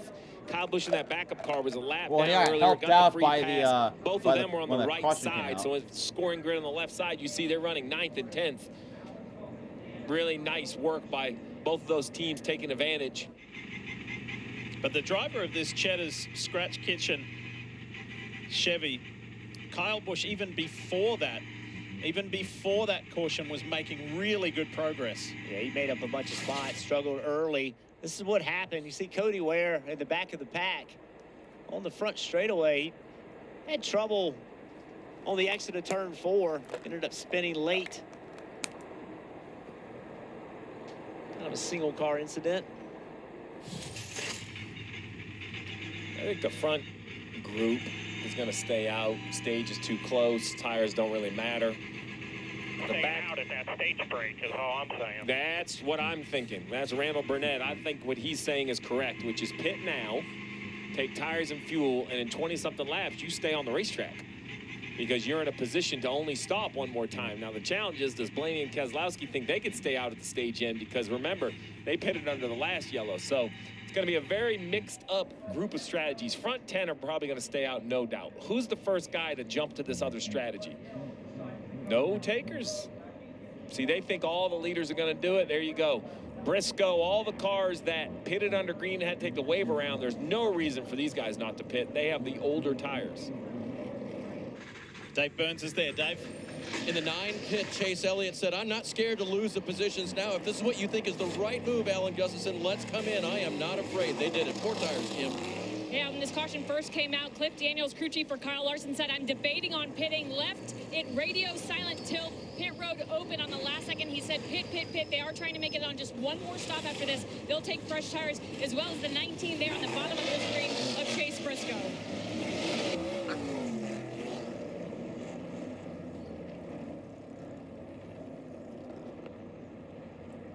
Three good stops from the 19 team. And how's it all going to work out for the man who started from the pole? Iowa Speedway turning it on for these Cup Series stars for the second year in a row. Powerful, majestic, recreational. At Progressive, we treat your outdoor vehicles like the noble creatures they are. Good boy. And when you bundle them with your home and auto, you can be sure they get the 24/7 protection they deserve. There you go. So they're always ready for your next adventure. Because that's just how we do it around here. Around these parts, around them parts. It's just how we do it here. Get ready to rise with more shine. Introducing the all-new Sealy Posturepedic Collection, now at Ashley. Featuring precision-fit coils arranged right where you need them for targeted support, night after night. Sealy at Ashley. Wake up to what's next. Where some saw a pickle, we saw a masterpiece. A Sonic Smasher with Grillo's Pickles and Dilly Ranch, tangy pickle tots, and a Pickle Rita slush with pickle-flavored bubble.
Oh, read again.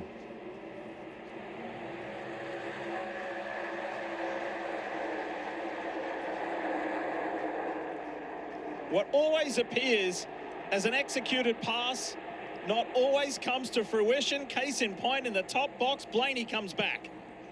Kozlowski's been working that bottom, keeps trying to run Blaney up the racetrack to get gotta the spot. tap him Just or cannot something quite with make this it stupid happen. car. Look at the chaos behind all this. 3 wide back in the Briscoe back. in the middle, trying to get those tires to work. Oh! Brad made the pass. Yes, Oh, yes. that was the radio of the 6, clearing Brad Kozlowski around the 12. There's nothing clear on the bottom frame.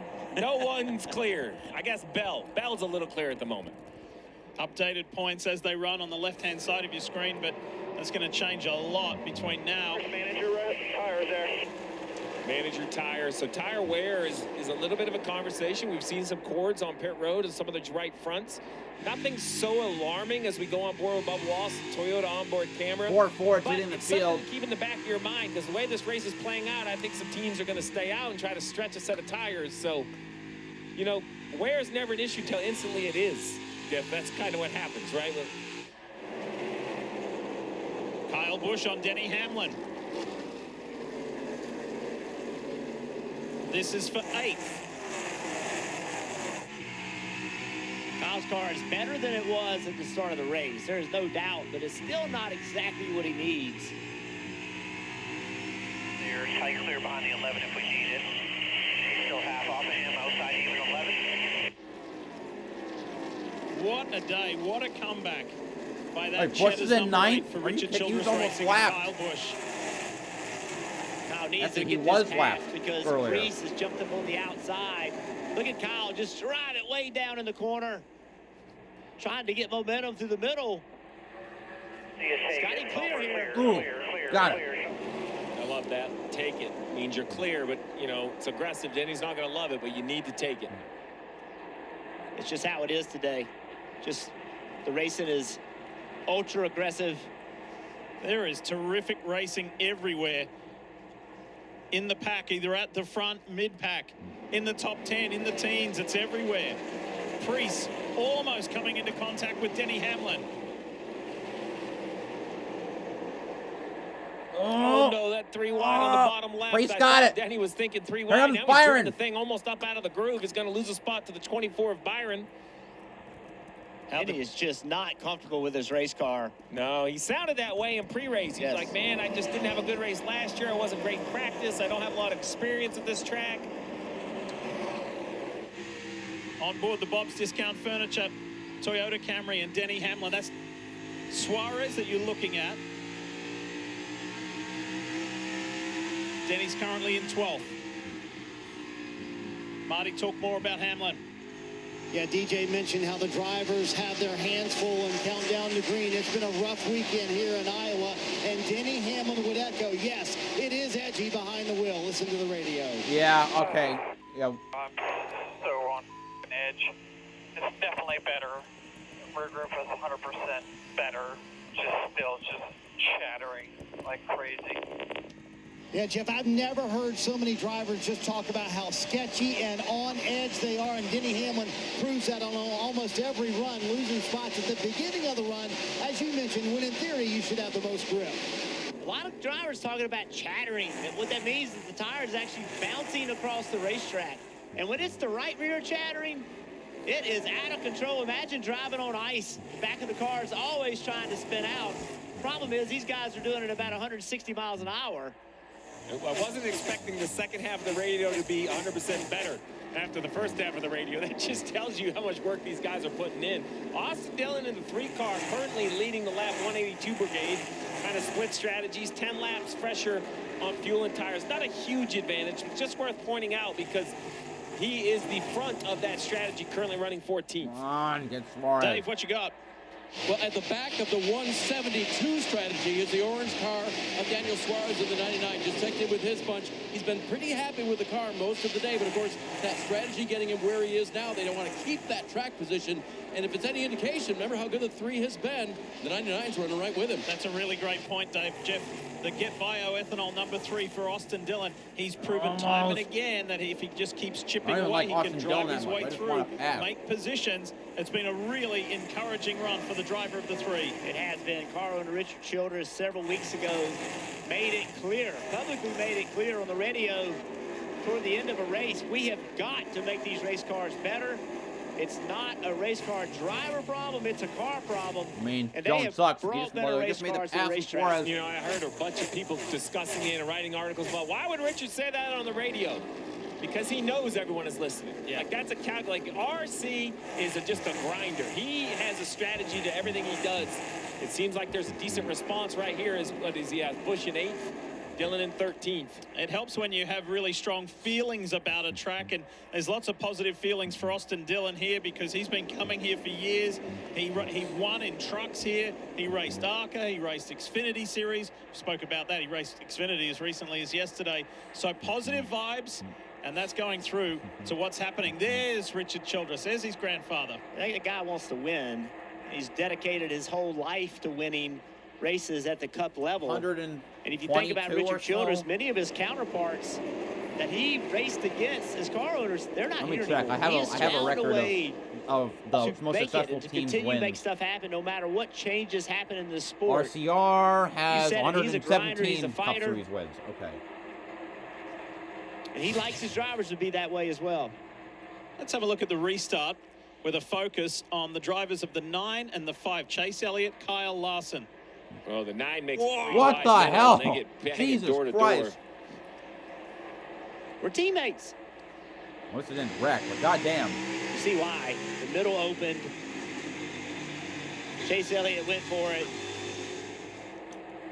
It's riding along with Christopher Bell. Ooh, that's aggressive. That could have got ugly. It was ugly. Oh, and Ty Dillon. Ty Dillon. We've been heaping praise on his brother for what has happened to the Seabest number 10. Big damage to the left rear.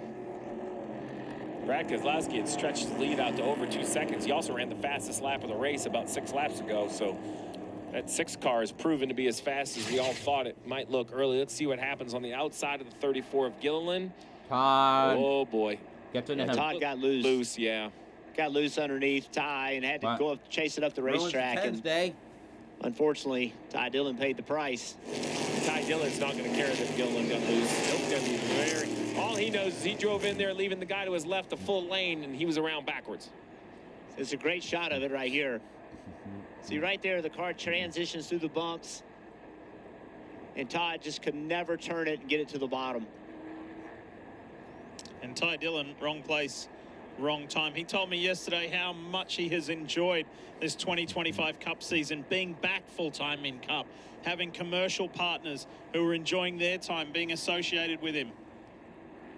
Had a big smile on his face yesterday. That smile won't be there right now. That's frustrating. Yeah. That's annoying. Look, Ty stepped it up this year. He's done it. He's had his best year in Cup. Yeah. He really has. He's done a really nice job. Everybody at Colin could be proud of what he's done. Don't know. I'm assuming he's going to be back in this car next year. A lot of unknowns. What's going on throughout the field, but I think he's earned it. He's earned the opportunity to give this another shot.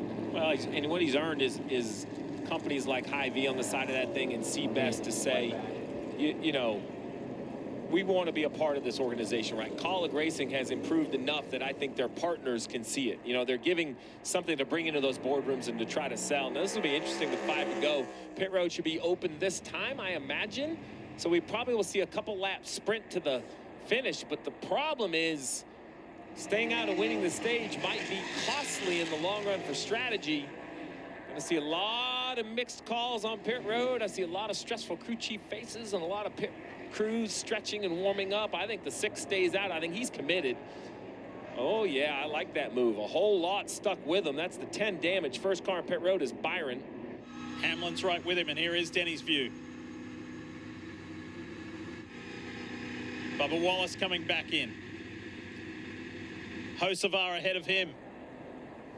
Marty standing by, coming your way, mate.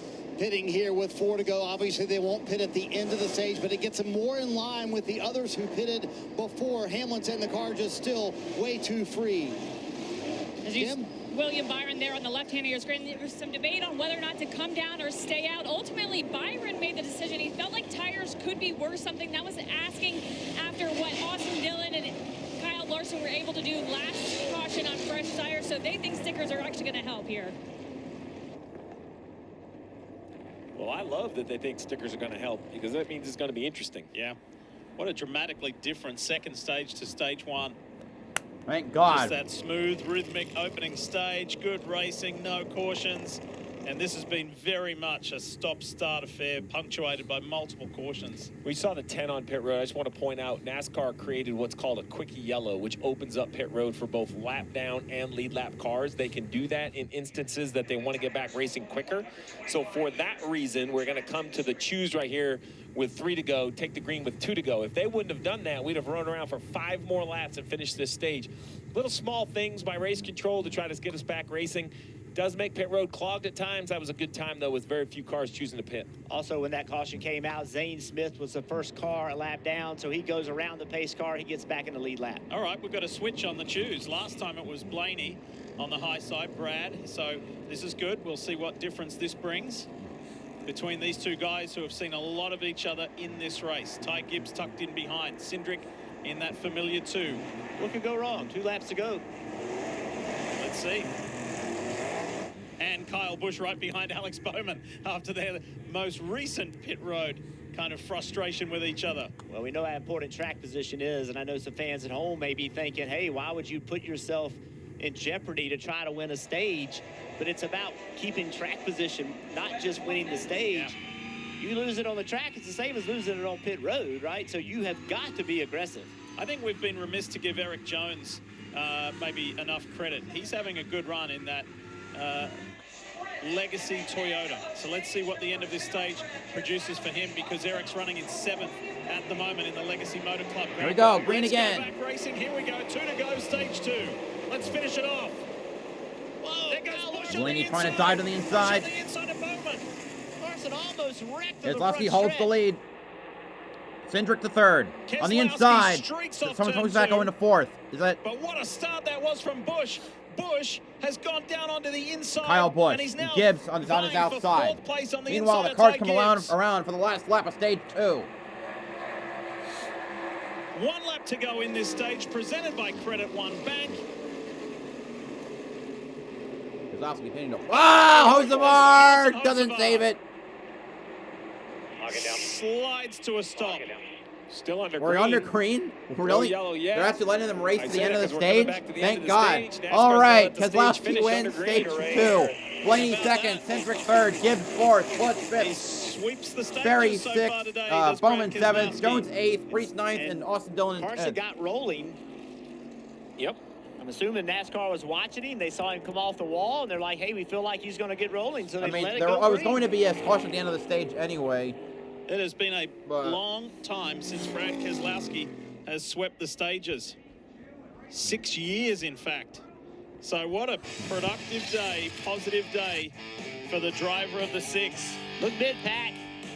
5 car that just ran into the side. Damn! What Elliott did to It's the same area where he wrecked last year. So, good save there.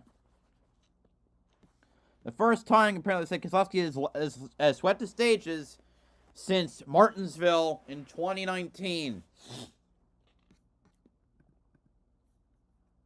Oh, thanks, Nemechek. As closing laps of the stage, emblematic of the stage.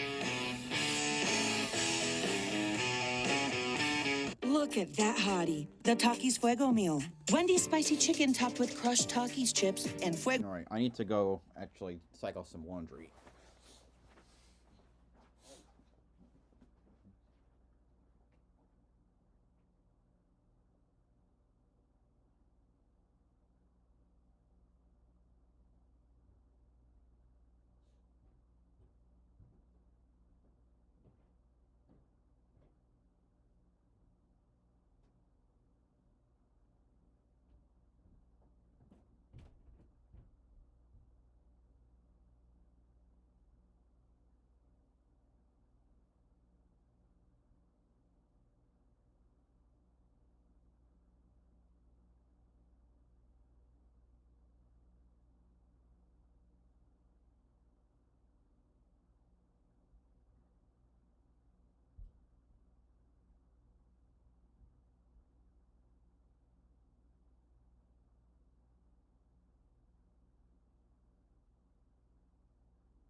All right. Wait, what happened to Bowman?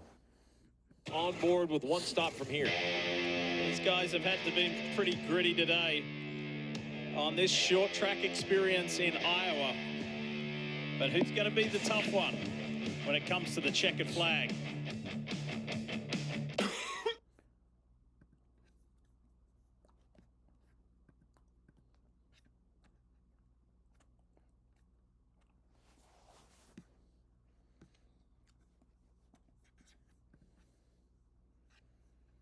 I guess it was Pocono he thought the stages in. I guess I was wrong.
Oh, I actually... Whoever. So the effort that this team has made and going to the challenge that Richard Childress presented his team, as Jeff Burton was talking about a few races ago, I believe that was Pocono, that they had to make their cars better. They went overboard in tightening that car up for him to start this race, but he did a great job of battling as hard as he could to be the first car a lap down at the end of stage one. Got the wave around from, or got the free pass there, and then did all the right things, made the right calls, and you can see how aggressive he has been in getting himself there in the top 5. And I'll throw Austin Dillon into that mix as well, Diff. He's in the top 10, so a great day for RCR after a very frustrating day yesterday. Yeah, and it's been some 12 races since Austin's been in the top 10 when the checkered flag has fallen. So that's been a really gritty performance from him. I like what DJ said about Kyle Busch. Is this a Keselowski Blaney day? Who's going to get, what is your racing IQ and gut tell you? Old guys rule. Brad Keselowski won championship in 2012. He wants another one badly. Stevie? Everybody at the front, I think the 6 has absolutely the standout car, but we're going to have to see green flag, pit stops. You're going to have to execute. We've seen speeding on pit road, and we still have this group of cars that do have a little bit fresher tire. So I don't know if that's going to be an advantage. It hasn't seemed to be yet, but if we get a long run, maybe so. So real quick before we go back racing, Jeff, Year 2, Iowa Speedway. What do you make of it? Oh, it's been great. This racetrack, I'm not sure I've ever seen a bad race at this racetrack. Right. I'm a huge fan of it. Rusty Wallace, Great Cup driver, was part of the design of it, and it has been really good since the day they opened it. About 130 laps when we left when we go back to green. All right, ready to go. Steve and Jeff say the old guys rule. Well, let's see what Brad Keselowski says about that as he leads the field back to green. Ty Gibbs wants to see what he can do about that as well. The younger guy at the front, him and Cindric, youthful second row. Gibbs still looking for that first win in that monster number 54. Josh Berry is in the mix. He's tucked in behind Austin Cindric. Austin Cindric, only 26 years old, so two young guys going at it for third. Look at this, 3 wide. Does it become 4? Larson on the outside of Busch. Preece is there in the mix. Busch takes that low line on him and tries to go up and join Josh Berry. Whoa, Chase Elliott on the outside of Preece. That was tight. And these two guys are together again after 2 separate points of contact. First it was Elliott hitting... Oh, Denny Hamlin around. The 4-time winner this year. It had been a challenging day. He said he was constantly on edge, and now he's gone around. He was in 18th place.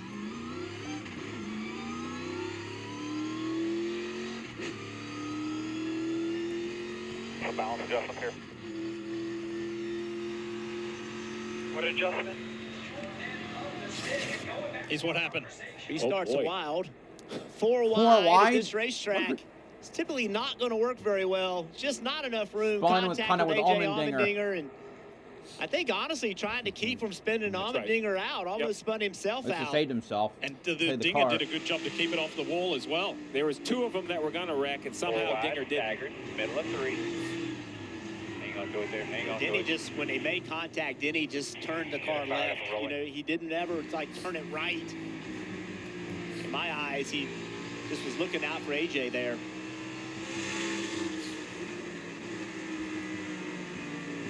Outside bumper cover, stay down, wreck it, down, down, down, down.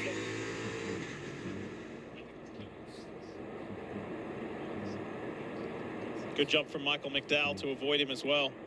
And with 30 cars on the lead lap, you know, that's a huge loss of track position from 18th to 30th. Yeah, absolutely. Marty. Yeah, Jeff, Chris Gale just asked Denny Hamlin, is there anything you need from me so something like that wouldn't happen again? He said, no, I don't need anything adjustment-wise. He said, we were just ping-ponging off of each other. So, to your point, that's what happened to Denny Hamlin, not a handling issue at all. It's 4 wide. Look, this track is wide. It's wide enough for 4 wide, but the groove where the newer asphalt is not wide enough for 4 wide. 3 at the most can get through there and everybody stay in the high grip area of the racetrack. As the racetrack has changed colors, it's hard to tell where the new asphalt is versus the old, but the second you get your tires in that old asphalt, you'll know it as a driver. I can promise you that. Regardless of the color. Yes. Let's have a look at it again. You got Ross Chastain in that white car down to the right on the inside. Yeah, it's contact, just not enough loose room. in the corner. Yeah. Loose in the corner, and he needed a lane to save it, and the lane was occupied. And it's really, I don't make it simple, but that's what happens.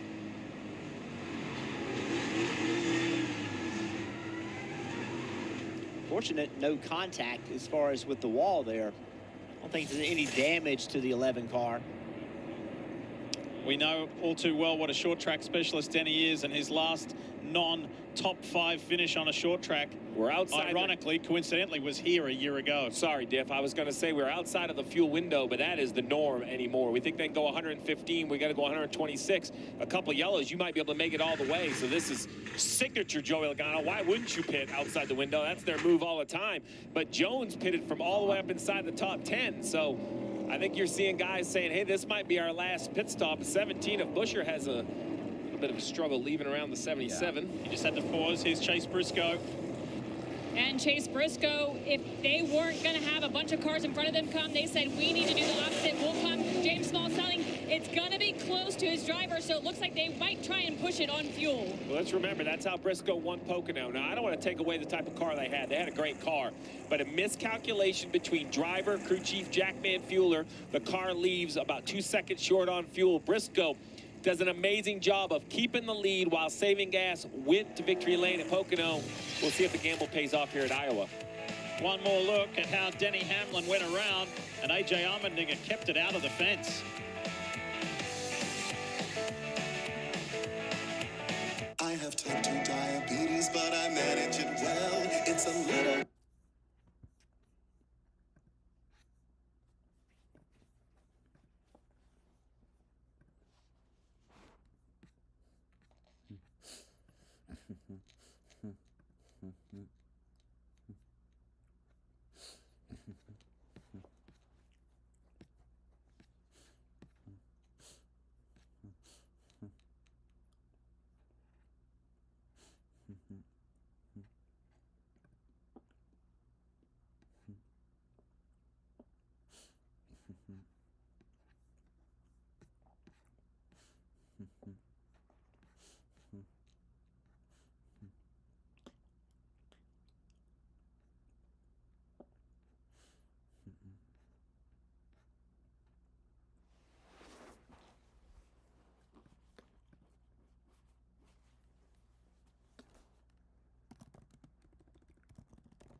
Back to green. Jeez. Strong today, and I love what it can do right here. Left front, right on the white line. Very few cars can do that with any sort of another pace. spin. Zane Smith. Oh, this has been the story of the poor 38. Good runs that go away late. A week ago, there was contact from the 20. Now here, another accident around 122 to go. Yeah, Spencer sat down with Zane Smith the other day talking to him, and he's excited about the speed of this car, but just cannot finish races as of late. Remember, he just got back in the lead lap a couple restarts ago. Here's what happened. Big stack up. Oh, who is that? Who was that? Oh, was that Custer? Couldn't tell. Oh my gosh, he got really. I don't want to assign blame yet. All right, who's this car that comes into frame right here? That's Hocevar. Oh, it is. thanks, Hocevar. I felt like it was a 77, but I needed to see confirmation before I gave it to Mr. Excitement. Let's go on board. No, say it's not Jimmy Spencer. Hurricane Hocevar strikes again. It's loose, much like we saw Todd Gilliland, Danny Hamlin. You know, that's not Hocevar being aggressive. That's just what we've seen. Unfortunately, Zane Smith isn't going to agree, but he's chasing the car all the way up into the 38. What'd you call him, the Hurricane? Yeah. I like that. Good nickname. Yeah, I've seen this over and over all week. Just loose on corner entry, and Zane is the victim. We were on board with the 11. He goes, I know how that feels. I've seen it. I've felt it. Done it multiple times. Yeah. Zane was running, as Steve mentioned earlier, Zane was running so well last weekend in Indianapolis until he got tagged. by Christopher Bell. I want to give a shout out to Christopher because he told our Dustin Long that immediately after the race, he went to Zane Smith's crew. They were busy loading up, but he apologized to every crew member. And he said he was super nervous because he wasn't sure how he was going to be treated by the team. But he said, I wanted to be accountable for something that I did, and I took Zane out of a good finish. He said he was nervous he was going to get yelled at. In the back of my mind, I was thinking, that was the good option. I didn't know what option 2 was. But big decision here. I think this is that moment that every crew chief was nervous about. You're right at the fuel window. I don't see any way the entire field. Everybody who comes to pit road, the guys that should stay out maybe are the ones that think tires matter or ones that were just on pit road. Split decision at the front. Brad Keselowski, I actually like this choice. Way less takers than I thought. Only 2 guys on pit road. I thought we'd see the whole field. Dave? How about the recovery for Kyle Busch here? They decide they are going to go for it in this way. The car has gotten much better. And you think about what they've done, Marty. They've turned this weekend around for Kyle so far. According to Jeremy Bullins, they were in no man's land. That's because they did not get it full the last time for Brad Keselowski, so they were going to have to come at lap 255 or so. So here they pit with 1:19 to go. They told Keselowski, we are going to be close to making it to the end of the race here, but they felt like this was their only move. The rest of the leaders who stayed out, they can still run about 50 more laps if they need to. How is this going to affect the day of the man who has won the first 2 stages, Brad Keselowski? Unfortunately for Zane Smith, his day is over. It's been a fun summer, but back to school is finally here. Make sure you get a free 5G phone and real unlimited data from Straight Talk, so you can show Grandma their new sneakers. I love you, Stream the last lap of the race. And order some last-minute school supplies while the kids enjoy the last moments of summer. Switch to Straight Talk and spend less on wireless with a free 5G phone on us, on America's most reliable 5G network. Straight Talk, official partner of NASCAR. Find us at straighttalk.com and Walmart. The Busch Guide.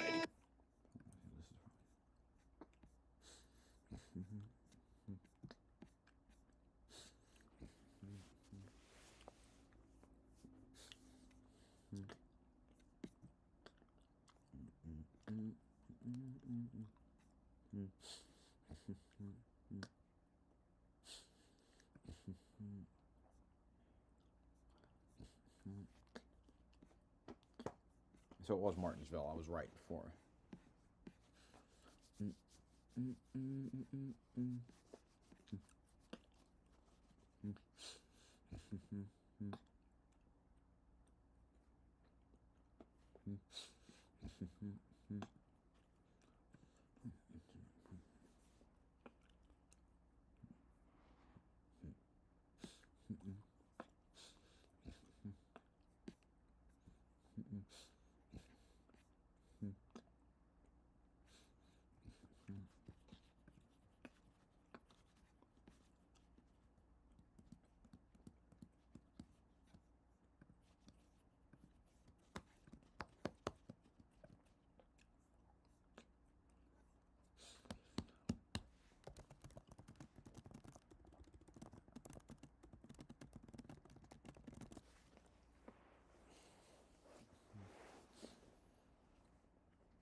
This year were horrible, but this team has started to get together. Top 10s in 3 of the last 4 races. 19th in the playoff standings. They have to win if they're going to get into the playoffs. This team is ready to make it happen. I have my eye on the 19 of Chase Briscoe. He's all the way back in 18th, but he was last on pit road at 224. He's the guy leading that area. I think they can stretch it on fuel. They've done it before. I think he has a good chance to get his 4th win of the season if he can stretch that fuel tank. And I've got my eyes on the 3, the 2018 Daytona 500 winner, Austin Dillon. This, to me, is shades of the Austin of old. He has been on a power move today, and this RCR team has seemingly turned things around, because what a day it's been for Kyle Busch, his teammate as well. Ready to get things going again. Here we go, green again. And it's the all Team Penske front row, Ryan Blaney, Austin Cindric, and the sister team of the Wood Brothers to fill the top 3 positions. 4 wide for a second. They get it sorted out. Now they're back to 3 wide. Look at Ryan Preece in that 60. 4th car, blue and white. Off to a good restart. Dillon is on that low side. Inside Larson and Elliott. He's going to get an express run through there. Here comes Chase Elliott. Right through the middle. Flying off turn 4. Up to 6. Josh Berry with a good restart. Up to 3rd. Penske 1, 2, 3. Now, though, to the 60 track, Priest. they We had said their it. best Priest result and of that the team, season they get better in the as first the race race of goes IndyCar, the first They IndyCar race. almost got lapped early in the race. First fighting Iowa hard for a great IndyCar race finish. for A the lot of laps season. left, They though. would finish 2nd, And 3rd, they had to 4th. overcome Now that it's early 1, issue 2, and of 4. pit road If you count speed the Wood limit. Brothers, number 21. And how are they going to make that work out to avoid a penalty? And they got penalized. But what a comeback. Preece and Kyle Busch were 2 of the highlighted ones who were fighting to stay on the lead lap. Austin and then the Dillon way tried that to sneak caution his way fell earlier in the race to got the them back 5th in the or mix, 6th. and they've taken full advantage of it. Elliott sneaks Not by yet, Ty struggling Gibbs right through the now. middle. His car does not roll to the Here center comes of the corner. Cindric to Battle the for lead. inside. Austin Cindric on the inside. Run again of on Ryan Blaney. The 2 Team The Penske Master Fords Force going pulls at it. Menard's car. How about Cindric? He's been there all day, Jeff. All day. Really consistent run from the 2. And if you think back to the Brickyard 400 last weekend, Steve, he was there as well until late in the race. A tire issue took Brad him trying out. to catch up flat to tire took Briscoe. out Cindric, and then it took out Logano after that, but he was absolutely in position. Look at the bottom of the speed. Speaking of Logano, 3 wide with the 19 of Briscoe and the 43 of Jones for multiple laps. They get it sorted out. Keselowski right behind that 19, trying to get his track position back, chasing down guys that are on similar strategies, even though they pitted at a little different time. Cindric. There's a lot going on all the way again, around a little, this track. saw a little bottle He sure from the liked 12. his view better. Preece right behind all of them. Minutes ago. Sure did. I don't know how the 6 is driving currently, but not as well as it did out front. Tell you what, though, he's done a good job on this restart. He's picked up 4 spots already, now 5 if he can get by Joey. But we all know that's easier said than done. And that effort might be made a little easier with Chase Briscoe up ahead of him. If they can kind of make a path and carve their way through. Briscoe currently in 20th. And Keselowski fighting for that 21st position with Logano. Elliott did get by Austin Dillon. That's fine. Blaney's been able to clear his teammate just a little by a few car lengths. And how close can Ryan Preece Yeah, he get? cleared Preece Logano. has got Josh Berry, Chase Elliott, and Austin Dillon. They have enjoyed just a fabulous scrap for the majority of this Iowa Corn 350. Dillon got loose. They've been glued together, but coming off turn 4. Here goes Eric Jones. Spinning is Eric Jones. Oh, it has gotten wild. You heard the spotter of the 6 screaming save. That tells me we know the plan for the most, but unfortunate chain of events for the 43 was running 19th. That's exactly what they needed, right? The 6? Yes. Yeah. Oh, I think they love this. I think the 19, the 6, they love this situation because this probably gets them into the window. This forces Blaney, Cindric, Preece, Berry, all the leaders that now they have to decide if now's the time to pit and put fuel in their car. Let's see what happens. Bubba Wallace was struggling in that top lane. They got to him pretty quickly. Eric tries to turn to go underneath him, and Briscoe is there. Bubba had been hit like 3 or 4 times the lap before. The 19 kind of exited the corner thinking he was going to be 2 wide. It turned, he was 3 wide. Yeah. And this is my comment on the last caution when I thought everybody was going to pit. It was because of this situation here. I was absolutely wrong. But DeJordy stayed out. But now I think that gamble may work. Look at this. This is the 43 and the 23 hitting each other. I'm sorry, 42. That was the lap before. What ended up being the caution. That happened the lap before off turn 4. Chastain was sneaking through on the bottom there. So this is John Hunter Nemechek in the Dollar Tree Toyota Camry. So it was both Legacy Motor Club cars involved, and Bubba's a lap car, apart. Yeah, Bubba's car got in the wall, and I think a little bit of damage, and that's why he was slow off of turn 4. And this is the moment where you say, thank goodness for last week's victory. Absolutely. Yeah. I'm in the playoffs. While this isn't ideal, in the big scheme of things, I'm still safe. Now you see the first half of the race was kind of clean and green with only 1 yellow in the first 170 laps and 7 wrecks since then. Yeah, you see them. There looks like a rear suspension piece, most likely a toe link. Yep. Something in the rear suspension they're having to fix. And, you know, I just think his lack of speed kind of caught everybody off guard coming off turn 4, and that contributed to that last caution. Decision time for the leaders. I would dare say they're all going to pit, but I said that last time and they proved me wrong, so I'll just wait and see what they do. Are we talking enough about Josh Berry? The 21 that Menards Ford has done a super job today as he shadows the 2 of Austin Cindric. Okay, Dave, take us away. Ty Gibbs first up. Yep, he'd like some Sunoco fuel and Goodyear tires. They will get 4 of them and send him on his way. Jonathan Nasser told Ryan Blaney, this is us. Blaney came back and said it's just so on edge on the restart. This does get them to their window to be able to make it to the end. Same for Ryan Preece. They caught that fortuitous caution a little bit earlier, and now he's been able to keep it up in the top 10 with 1:05 to go. These teams believe they for sure can make it to the end of the race here.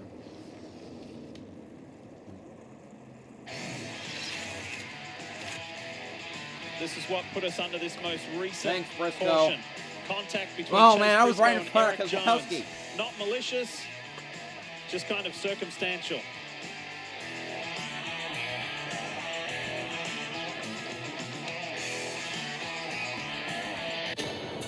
There's a reason Chevy is called the heartbeat of America.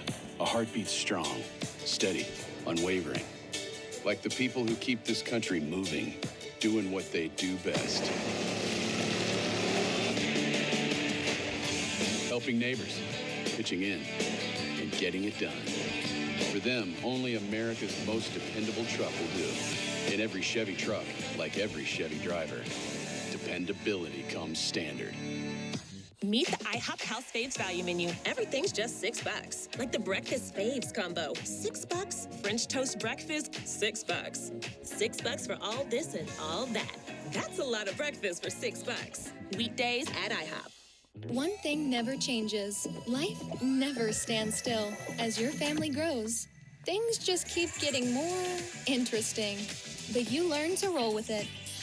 The all-new Omaha by Ashley. Making my way downtown, walking fast, faces pass and I'm homebound.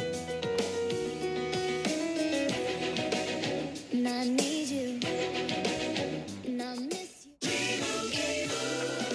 And Doug. Are you here for Tracy? We're here for everyone. Limo and I help people save hundreds by customizing car insurance with Liberty Mutual. We ordered a limo, not a limo. Oh, yeah. We do that, too.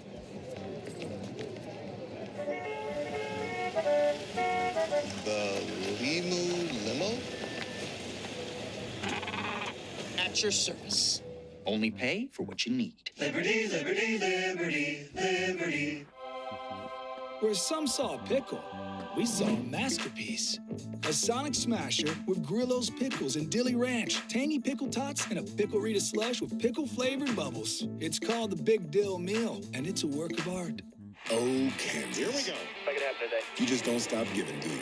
Green flag, we're underway. The closest finish in NASCAR Cup Series history. What a finish, boys. Close to downtown, amazing campground. Momentum on the outside. 3 NASCAR races in one weekend, and it's the playoffs? You guys can't drive. Now you're just showing off. Coming to the checkers. But we're not mad. In fact, we're looking forward to it. Get your tickets now at KansasSpeedway.com.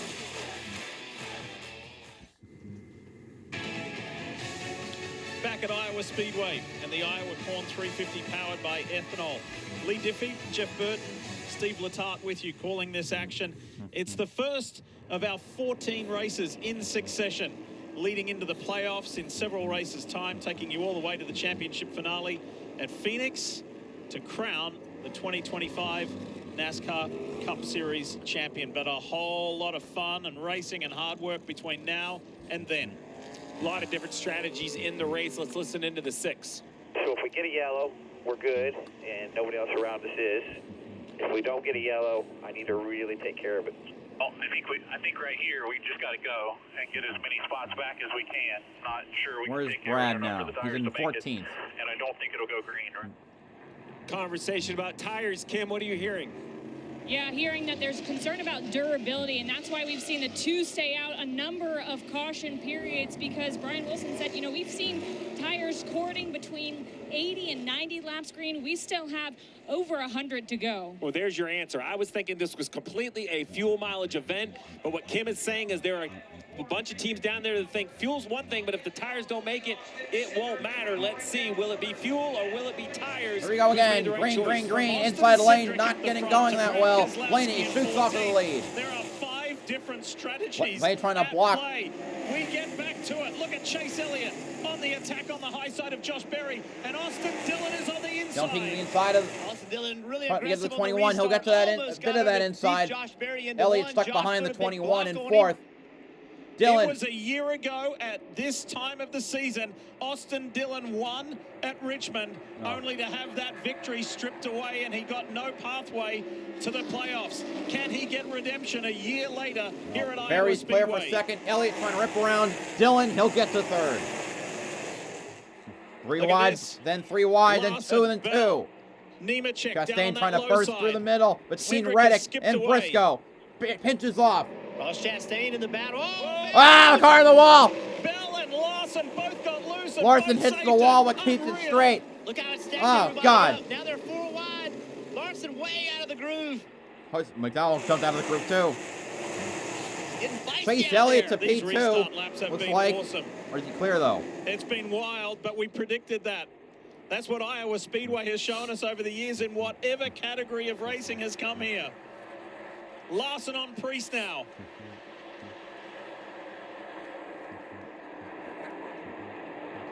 Oh, Denny Hamlin loose. Ah, he got spins. Bell, Reddick. He's gonna back up, stop.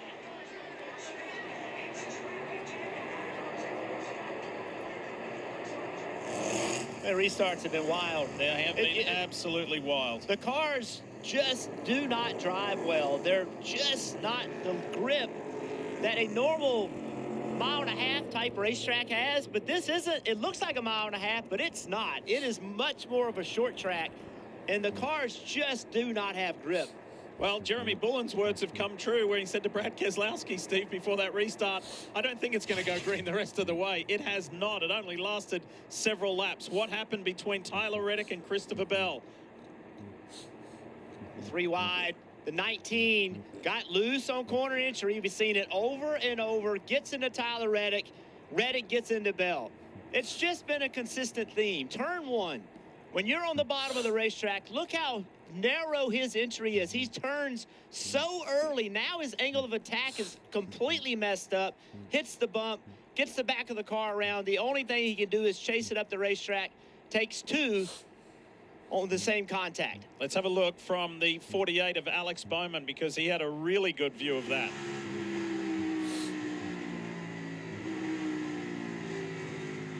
Briscoe, what are you doing? That's the 2nd one in a row. Great job by Bowman.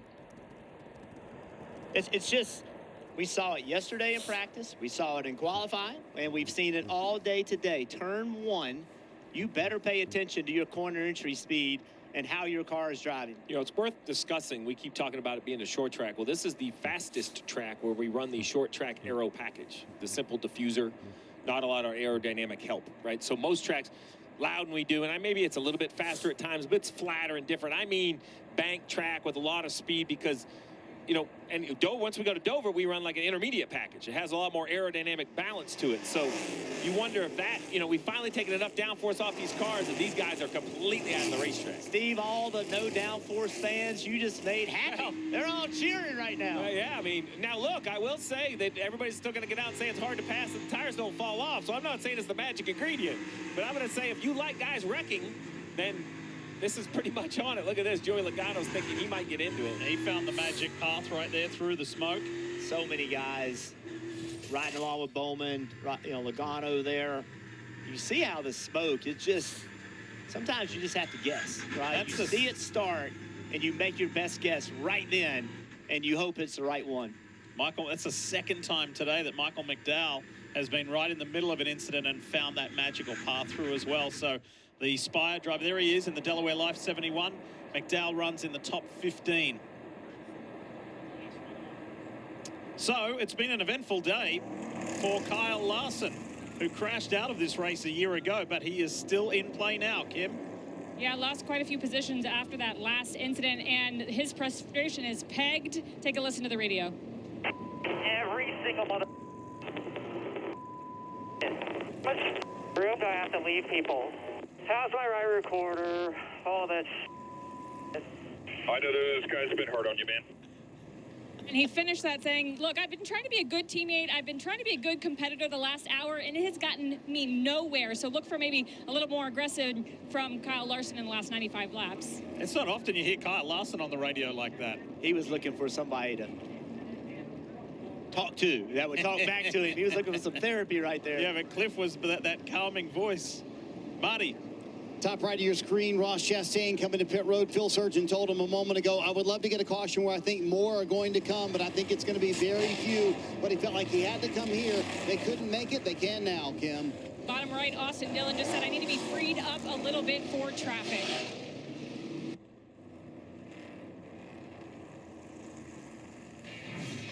Let's show you again why we are under this most recent caution on the inside of Tyler Reddick. He got tagged by Briscoe and then went up into Christopher Bell, and look at everybody doing a good job. I wonder if we're ever going to get a long run of the rest of the race.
And everybody at the 60 team for this sort of access, letting us put a camera right up on there. Just a great view of how you process these very heated situations, because it's a tough decision on top of the pit box, Jeff. Derek Finley, to me, is a really cool story of the year. They named the crew chief of this team. He started in NASCAR in 1997 as an engineer. He was, in my eyes, he was one of the first guys, one of the first wave of engineering that came in. And when they named him, I'm like, wow, that's interesting. Like, he's been around a long time. I talked to him yesterday. He said he is having an absolute ball and loves working with Ryan Preece. What a fun story for me from somebody I've known for so long. And that just adds to the fabric of Preece's story today. Battling to stay on the lead lap, the pit lane speed limiter issue, maybe that's under question. Meanwhile, one of his bosses at RFK, Brad Keselowski, is going to be fighting him for a potential win in this race. Team Here we go. Penske, Green, Hendrick green, Motorsports, green. front row. Back to racing. Austin Cindric leads them to green again. Elliott ducking to the inside of Cindric. He's got 20 lap better tires. Here comes Briscoe. John Hunter, Nemechek down on the low side. Preece on the outside, rolling to the outside of the 6. Teammates side by side down the backstretch here in Iowa. Come on, come on. Keselowski. Who's trying to rip the high with side? his younger teammate and employee on the outside, on the high Cindric side. clears They Elliott. almost touch. They do touch.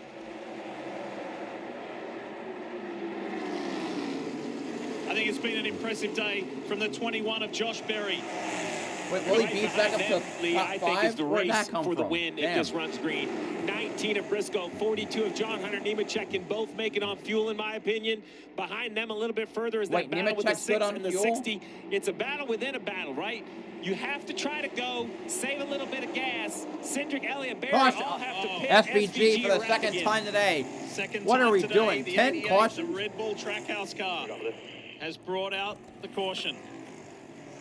We had, I think, 2 in Tires stage up. 2. And this is... Yeah, tires are off, I think. Once you have yellows, they just, I mean, they're non-stop.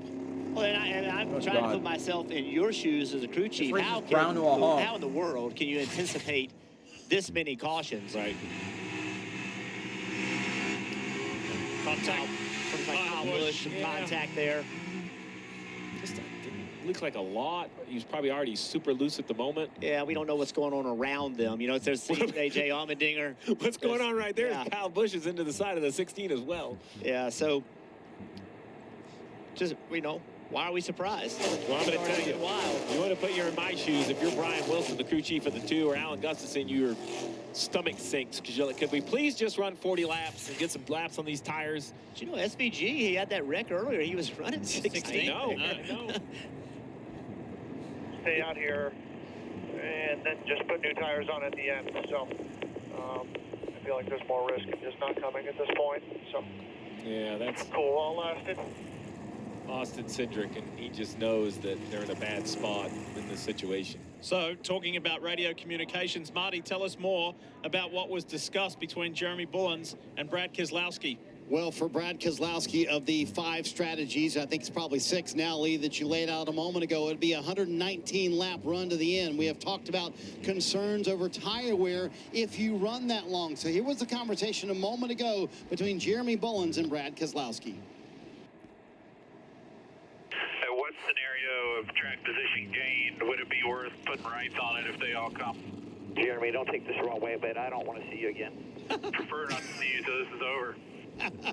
I love that conversation, Jeff, and I will say this is the second time Brad Keselowski has come on the radio and kind of taken control of a race call. No offense to Jeremy Bullins, right? I mean, Brad Keselowski's the boss man, and he has told him twice now, I want to pit as few times as possible, and waved off a possible pit stop later in the race. So I don't think the 6 is coming back down pit road. And they've told him, you and Chase Briscoe, you're the only 2 in the top 10 right now who can make it all the way for sure.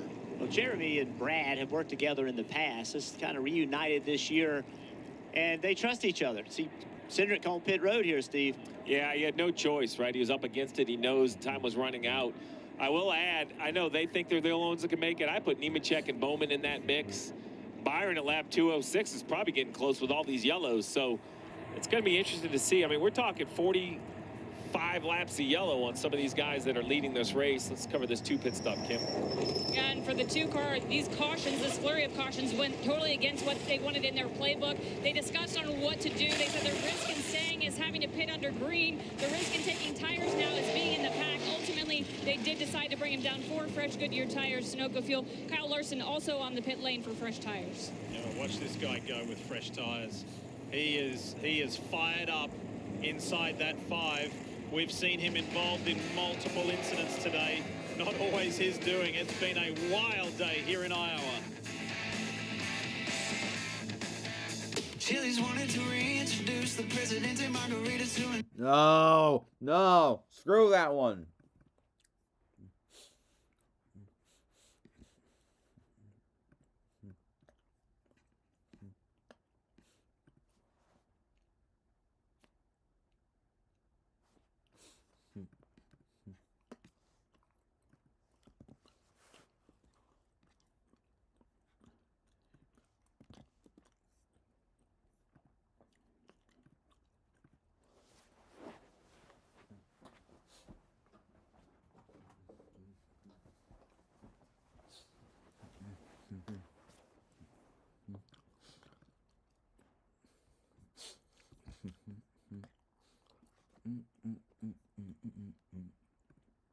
Cindric has pit from the lead.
Okay.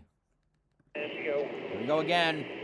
Big gap behind, tight front, tight front, tight front. 2 back, close lane. Elliott's the leader, but he needs fuel. Nemechek trying to jump to the inside of Bud Briscoe. Can't get there. You're clear. You're clear. 41 to nose ahead up top. 1 back.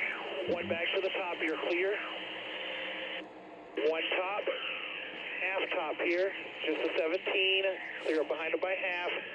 Clear up, clear up, clear up behind the 17. Half back behind him. Still there.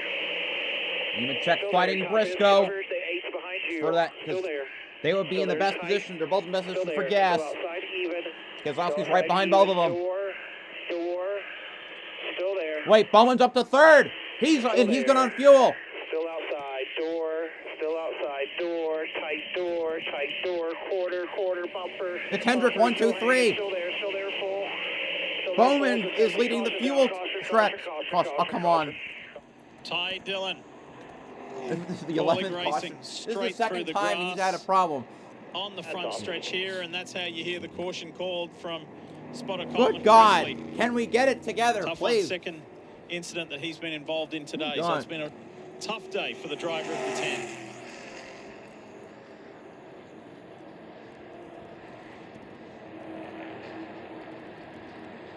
They just keep coming.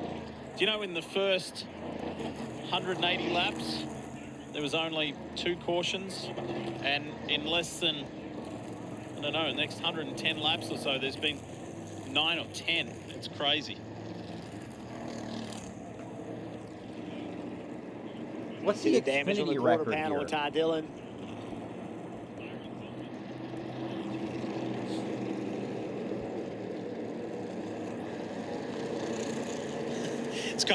It's kind of funny to look back now, Jeff, and just think that opening stage was caution free.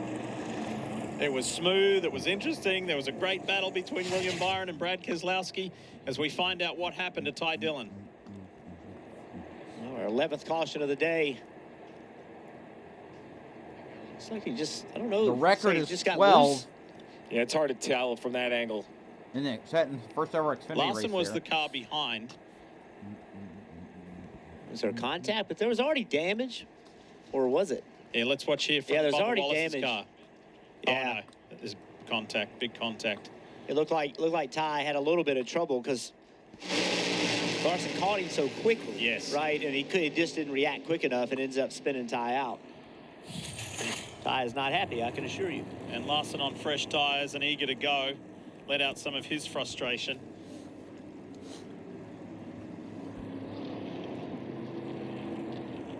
I said earlier when he came in for the stop and we heard that pretty animated radio communique that it's been a wild day for him, and we heard him say, look, I've tried to be a good teammate, but this isn't involving his teammate. This is just one of many incidents that Kyle Larson has been involved in today. This was him and Christopher Bell earlier in this race, and Jeff and Steve have been getting pretty heightened about how wild this race has been. As Bell gets into the side of him, he's headed to the fence. Oh my fully God! Sideways, bounces off the fence. Phenomenal driving. Larson's gonna It's been an interesting day for the driver of the 5 car. He's been hitting people. He's been getting hit. We heard earlier his frustrations coming out. Dale Jarrett texted us a little bit ago. He said it's kind of wild when you play an audio replay of a driver, you have to bleep out 3/4 of what he was saying. He'll be sideways like that a lot this week, Stevie, at the Knoxville Nationals. Absolutely. Absolutely. Just down the road, not far from here, in dirt racing country. Congrats to our good friend Rico Abreu, who's got his Knoxville campaign off to a pretty good start. So look forward to seeing what goes down in the coming days. Dave Burns, what you got? Lee, I've got Blake Harris, crew chief for Alex Bowman, trying to keep him in playoff readiness. Fuel is one thing, tires are another. Do you have enough of both to go to the end? Yeah, based on what we've seen today, I feel really good about both now. So these cautions certainly made our tire situation a lot better than kind of what I thought as far as start of this stage. But fuel-wise, plenty good. Tires plenty good. So need another restart or two to go our way. He's been doing a heck of a job. Thanks, Blake. At one time, Lee, they were talking about cutting the run in half because of tire wear. Now it sounds like they're confident he can go. So yesterday, Davo, thanks for that. Steve and I spent a long time with Blake Harris talking about their situation, how do they play it, and the pressure. Tell you more about that when we come back.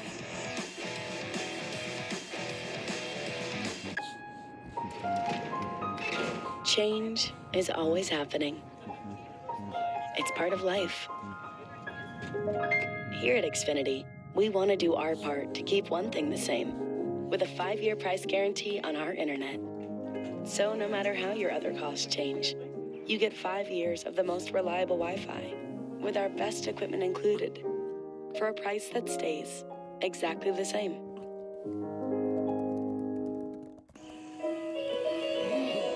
Making my way downtown, walking fast, faces pass and I'm homebound. And I need you, and I miss you. Where some saw a pickle, we saw a masterpiece.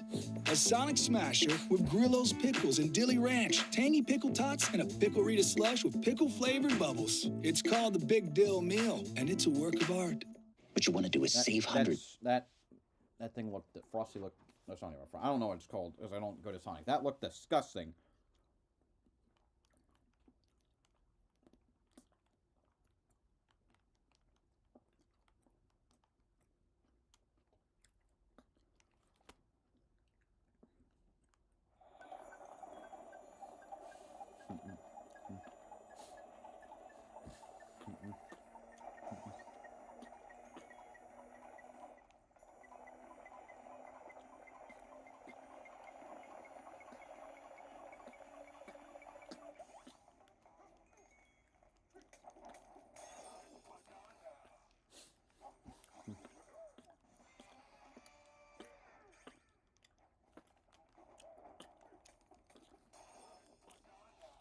Go back to green next time by. Who may or can't make it, but without a doubt, Chase Elliott and Josh Berry cannot make it to the finish.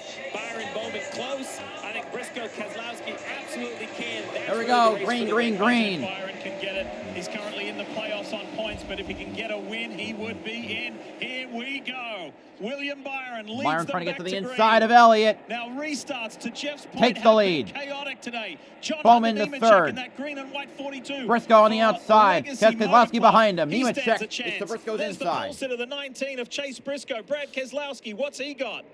William Byron with the lead right here. Briscoe's if he could clear save of a little Nemechek. fuel out Or is front, he? that would be a wise idea. And I think that's what you're seeing, right? The 24 The slow Berry on the inside is going to hurt. I think Bowman, what we just heard from Blake Harris, they got enough fuel and tires, so we know his situation. That tells me that the 19, 42, and 6, 77, 60, all these guys are good to the finish.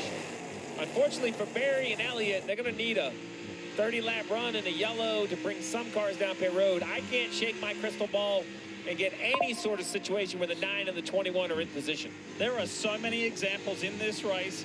Case in point, we ride on board the Bob's Discount Furniture Toyota Camry with Denny Hamlin. He's won. Carson Hocevar ahead of him on the inside is one. Ryan Preece directly ahead is one.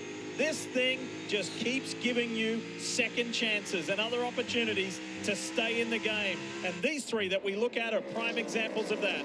Briscoe and Keselowski. Oh, no, John Hunter, not Nemechek, yet. Keselowski trying to get around Nemechek again. Imagine if one of those two guys were to win this Trying race. to ride the high side. It would completely almost clear. He's put the almost clears Nemechek and probably clear after it this would turn. really put a lot of pressure on Buscher. Put a lot of pressure on on Brad Bowman. got through Nemechek and he tracked down Briscoe. All right, let's take a look at the Toyota driver update. Hocevar to the inside of Preece now. Who is where? And who's doing the best? The pole man for the 19 Bass Pro Shops JGR team. Chase Briscoe is best. And then that Dollar Tree Toyota Camry of John Hunter Nemechek. Caution is again. out again. For who? Who is it this time? Please don't be SVG or Ty Dillon. Window, not sure where. Side window is what we hear. Oh, Somebody's side window's blown out. Damn. Debris. Yeah, there That's it is. a big piece, and it's got a it's That like an means it's a orange yellow rail and someone's that's very sticking unhappy straight or out of sad, it. but I That's don't know gonna who that it would is. pop a tire. Oh my.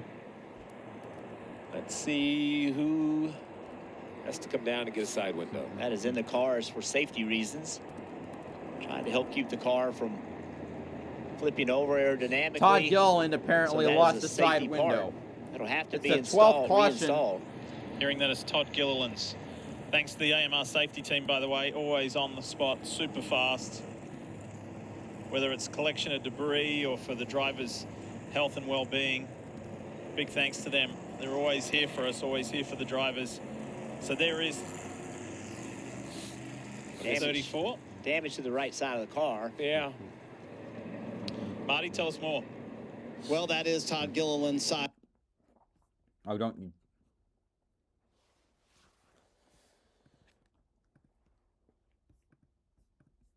Get to the end of the race. I mean, who would have thought when they pitted at lap 206 that they might be able to make it to the end, but it might just happen. Yeah, and really for Chase Elliott and Berry, I just don't know what they should do at this point. Right behind Pitt. William Byron is Alex Bowman, and I just said, you know, if we got a new winner, he would be in the middle of a very tight point race. But what if he wins? Oh, yeah. That locks himself in, and he is in position sitting right here. You know, he's in third place, but with Chase Elliott eventually having to pit.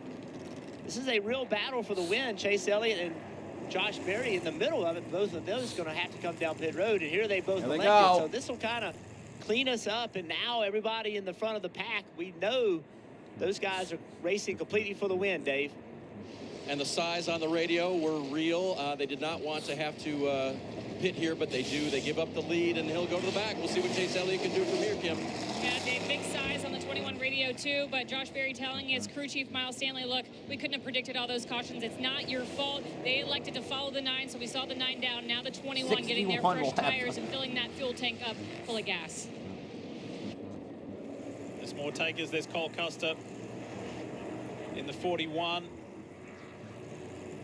I talked to Miles Stanley the other day, Josh Berry's crew chief, and he's really happy with the speed they have in the cars, but it's been, you know, things like this, like who could have predicted this many cautions? He made a call to try to win the race, and caution after caution after caution, and that has changed the situation for that team. You know, I think it's worth pointing out, big day yesterday for this Haas factory team. Remember, that is a new organization broken down from Stewart Haas Racing. They went to pit road, or they went to Victory Lane in the Xfinity Series.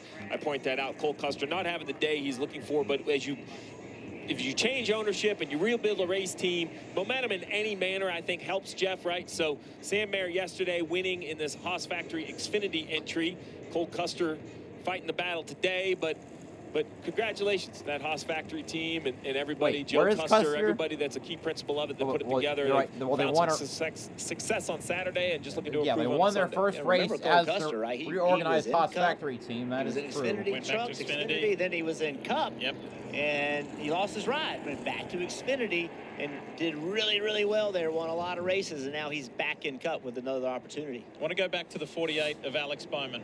And this time a year ago, he was living under this intense cloud of, am I going to lose my ride at Hendrick Motorsports? So then it came out, Jeff Gordon and the crew came out and said, no, his ride is safe. And then he was involved in an awkward incident in the playoffs where he ended up losing his spot after the Charlotte Roval. That put Joey Logano back in. Now here he is again, Steve, and he's in the pressure cooker situation. He came into today's race 15th in the playoff standing. So at the moment, coming into this race, he's in on points. We spoke to Blake Harris at length about that, about what that pressure's like.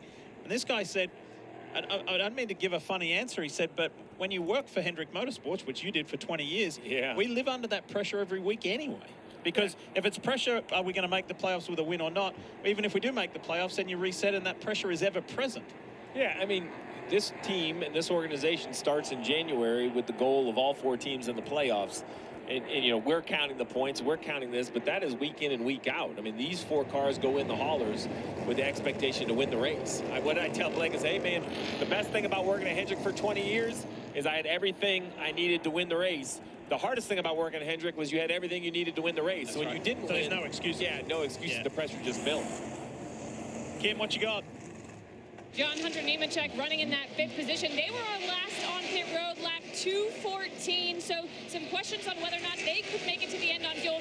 3 cautions ago, I asked the gas man. He said, we're close to the dot. Then the last 2 cautions, checked in with them. They gave me a thumbs up, but Travis Mack, the crew chief, is reminding his driver, Max, save as much as you can. Many drivers, including John Hunter Nemechek, with nothing to lose, with a chance to win their race. Nemechek, Priest, Hocevar, Haley, all those guys win the race. They can get in the playoffs. There we go again. Can we please go and not screw this up? 64 laps to go when they come to the line.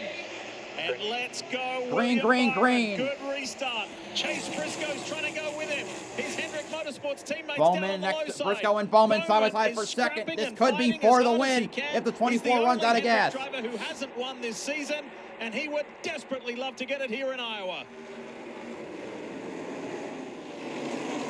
So Ryan Priest in 4th. Ryan Keep an eye Priest for in that him. 60. John Hunter Nemechek, Brad Keselowski. And if tires mattered, Priest has the best. We haven't seen a huge difference, but everything adds up at the end as he goes up. Priest trying to run the high lane to get around the 48 and the 19. He loves the outside. We've seen multiple Briscoe is restarts. clear of Priest Bowman. He leads is the willing gas to run strategy higher now. than Mostar.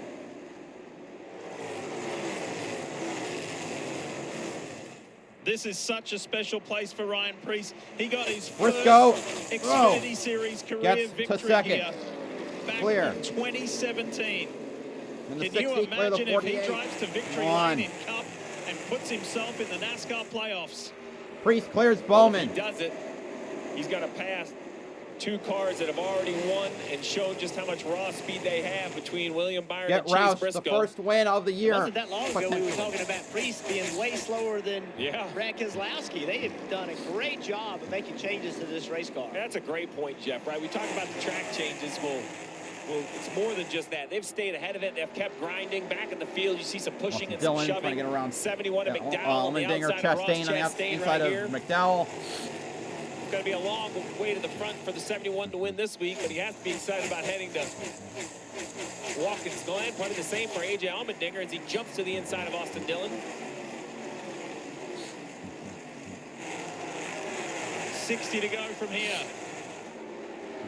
Remember, for both Priest and Bowman, they got fortunate with that early yellow that cycled to the front after they both had issues, right? I think they were speeding on the first yellow, both of them. Yep. And I can't remember if it was you or Jeff said when he was at the last car on the lead lap, how valiantly, like how determinedly he fought to stay on that lead lap.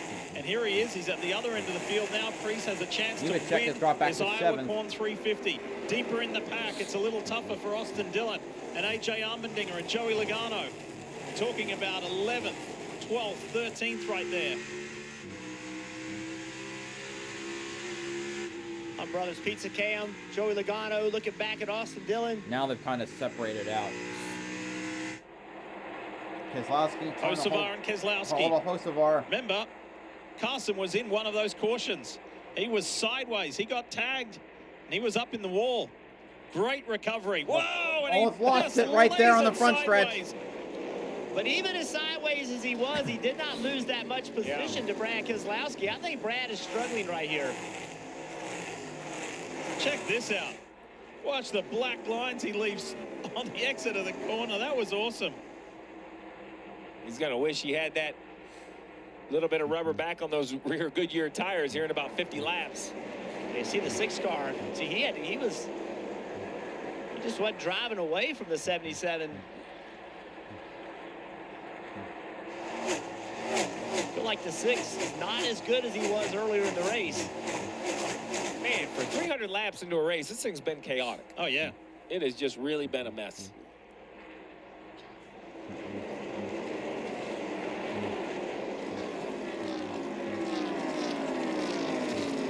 $55 laps to go. Hey, Kim Kuhn, how about we go through the field? You kick it off.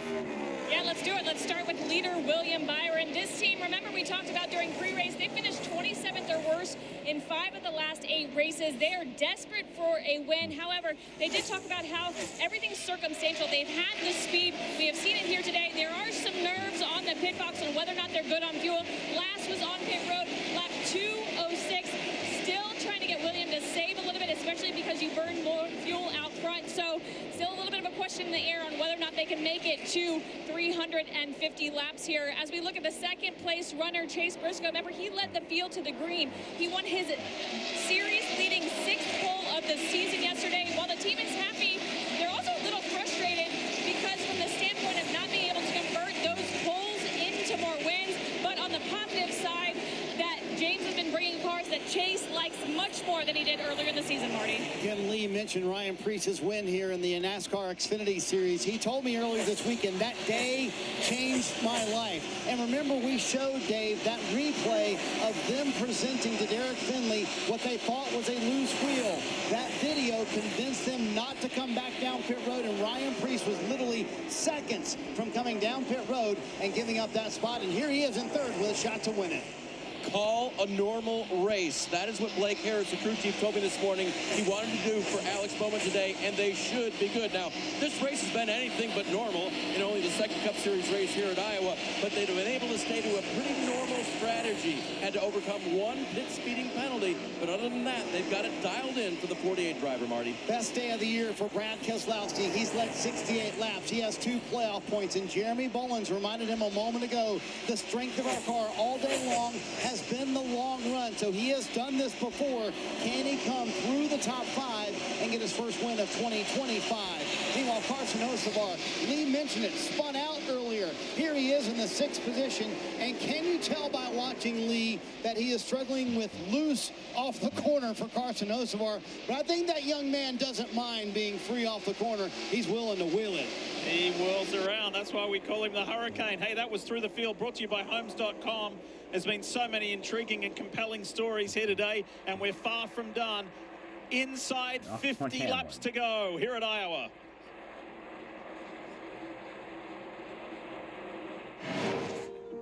You want me to take that for you? That's okay. Even taking a photo can be tough for young homeowners turning into their parents. Okay, everybody, big smiles. Very good. Okay, phone back. One more for safety. There you go. Okay, thank you. All right, let's do a fun one. Hold up the buildings behind you. Hold up the buildings. That's great. I'm so sorry. How do y'all know each other?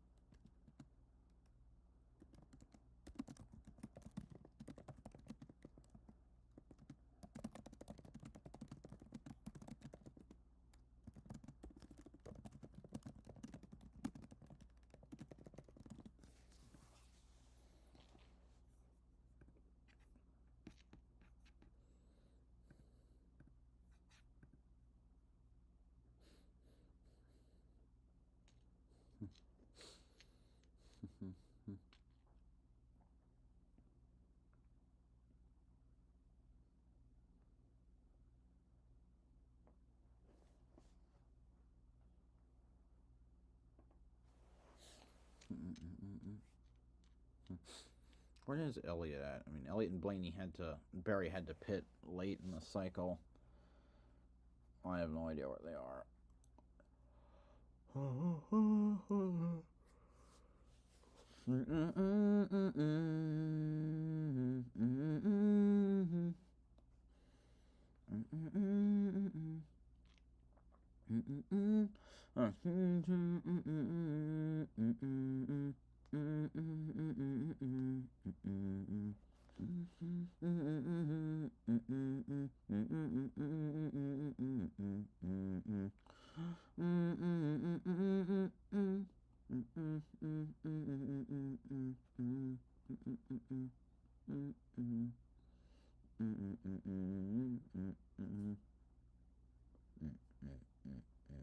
Keselowski got by Bowman for P4.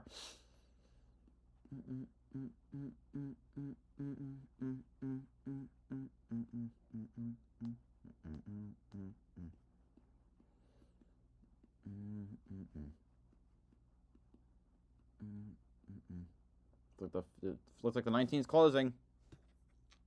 Laps to go here at Iowa Speedway. Does the 24 Raptor Chevy for William Byron have enough fuel on board to get to the end, or is it going to be a pole to victory lane day for Chase Briscoe? There's two questions to be answered. Briscoe is 20 laps to the good, virtually making 18 laps to the good on fuel compared to William Byron. So very simply, William Byron's trying to go 144 laps. We said 115, but 51 have been under yellow. So a simple 2-to-1 means you can take 26 laps off that. You know, a lot of math that goes in. Now, I will say that, you know, as a guy who's run out of gas, a few times in my career, it's just a helpless feeling knowing that you have to try to keep the lead while trying to get gas. Suarez and Gibbs. Gets by both of them. Here comes Reddick trying to follow that. Another 3 wide. Reddick on the inside, and Eric Jones just blew by all of them. Yeah, the frustration is high back here. They have been going at it. This is way back in the field, back to 23rd, 24th, 25th. That second orange car you see is the 17 of Chris Buescher. Unfortunately, it's been an expensive day for Chris as far as playoff points are concerned. Chris has dumped a heap of points, and his teammate Ryan Preece has gained a lot of points. They are the two drivers. Unfortunately, they're teammates as far as fighting each other for that 16th and final spot in the NASCAR Cup Series playoffs. 38 laps to go. So if William Byron is a little bit potentially short on fuel, it's the job of Chase Briscoe to get up there and put tons of pressure on him. Don't let him keep this lead and save fuel. Let him know, look, if you start lifting off that gas trying to save fuel, I'm going to pass you.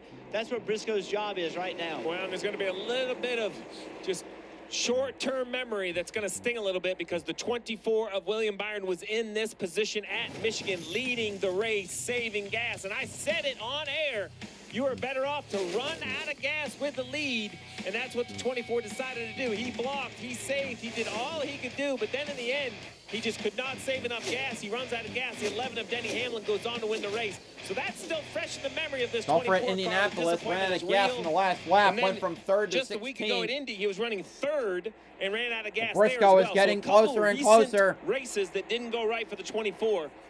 The question is, does he have enough gas? And I'm questioning if he has enough car to hold off Briscoe. Because Briscoe keeps coming. Now with 35 laps left, that's all on less than 1 mile oval at Iowa Speedway. Ryan Preece is just 2 seconds adrift of this. Does he have anything in the closing laps to win and get in? He's the best on fuel of the top 3, but can he get close enough to these two and add something in these closing laps? He's the next car in shot. There he is. Kim.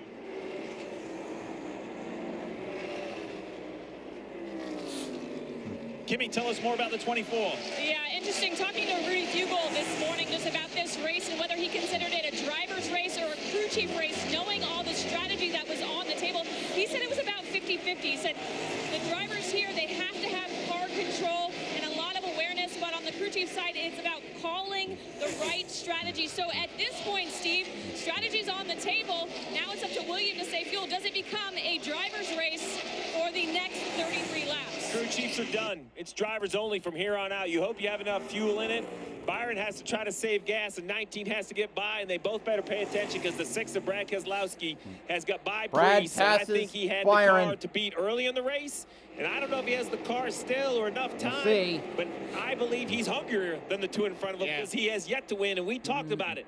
In his point situation, it's a must-win. Brad would love to see Briscoe get door-to-door with the 24 for 2 or 3 laps and reel him right in. 2.5 seconds behind, so he's going to have to really make something happen, or these 2 guys get side by side and slow each other down, and then he can start running them down. I don't know, though, that Briscoe has the car he needs. I saw 2 laps ago, he got into turn 1, and he was sideways loose. He just got sideways off turn 4 just then. The question is, for me, with 31 to go, is are we going to run into the back of the field, right? These cars right here are going into turn 3. Here's the back of the field coming off turn 4. Math would say, looking at lap times, they're going to catch him. They're going to catch the back of the field with about 12 or 14 to go, and that's just going to accordion this lead group right back together. Folks at home, I want you to watch Keselowski in 3rd and the number behind. It was at 2.4. It's now down to 2.35. Keep watching that margin, and can the 6 close it up? It's down to 2.2 seconds now, Marty. This is what Brad might pull it off. Oh my God! We reminded this driver we have been the best. Come on the long runs. I'm either Byron or Brad. I don't care which. Has been top 3 lap times, and he continues to chunk out of that lead that Chase Briscoe and William Byron have. And remember, Jeff, he has done this twice today. He had to come back through the field, make passes for the lead in stage 1 and 2. Can he do it to win the race? Oh my God! I think he's going to have a little bit of help. He's got the fastest race car, but help's coming because I agree with Steve. As the leaders catch the tail end of the pack, that is going to slow them down. They got by the King of the Hill car. All day long, it's made an effect, and I think it will. Battle for 5th between Bowman, Hocevar, and Blaney behind. Let me just remind everybody, I was thinking fuel, fuel, fuel, and that's what we were talking about. But Kim Kuhn told us that she heard a lot of crew chiefs worried about tire wear. These leaders have 65 green flag laps. So if they run green from here, that'll be the longest run on tires under green today. So will somebody quarter tire and lose a bunch of time in just the last closing laps? Keselowski clears the lap car of Joey Gaze. That gap is back up to 2 seconds. Save it whenever you can for me. I know it's hard, Ricky. Save it whenever you can.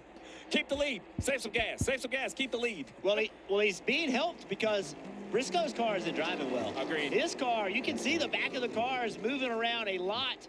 He is not happy with his race car right now. The race started with William Byron and Brad Keselowski fighting it out. Is the race going to finish with William Byron and Brad Keselowski fighting it out? First, Keselowski's got to deal with Briscoe, but that gap is stabilized. It's just staying at 2 seconds. Kim. And they have given the 19 the go-ahead in terms of putting pressure on the 24. Spotter Drew Herring came on the radio and said the team just told William they would like him to save as much as he can still in the lead. Put all the pressure you can on the 24 of Byron. You just got to keep putting the pressure on the 24 because you just heard Rudy Fugle over the radio talk about saving gas. It's going to really come down to traffic. I think we're focusing on fuel and tires, and in the end, Jeff, I think it's going to be how you catch the lap traffic that's going to decide this race. Stenhouse is the next one they come across.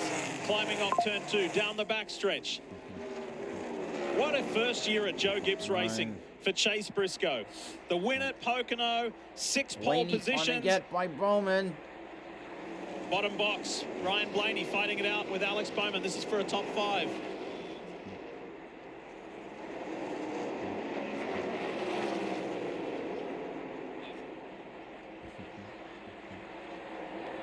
What a mix we have in the top 10 or 12. And you see right here. Stenhouse getting out of the way of the leaders. Yeah. Or is he? Byron is driving away from Chase Briscoe.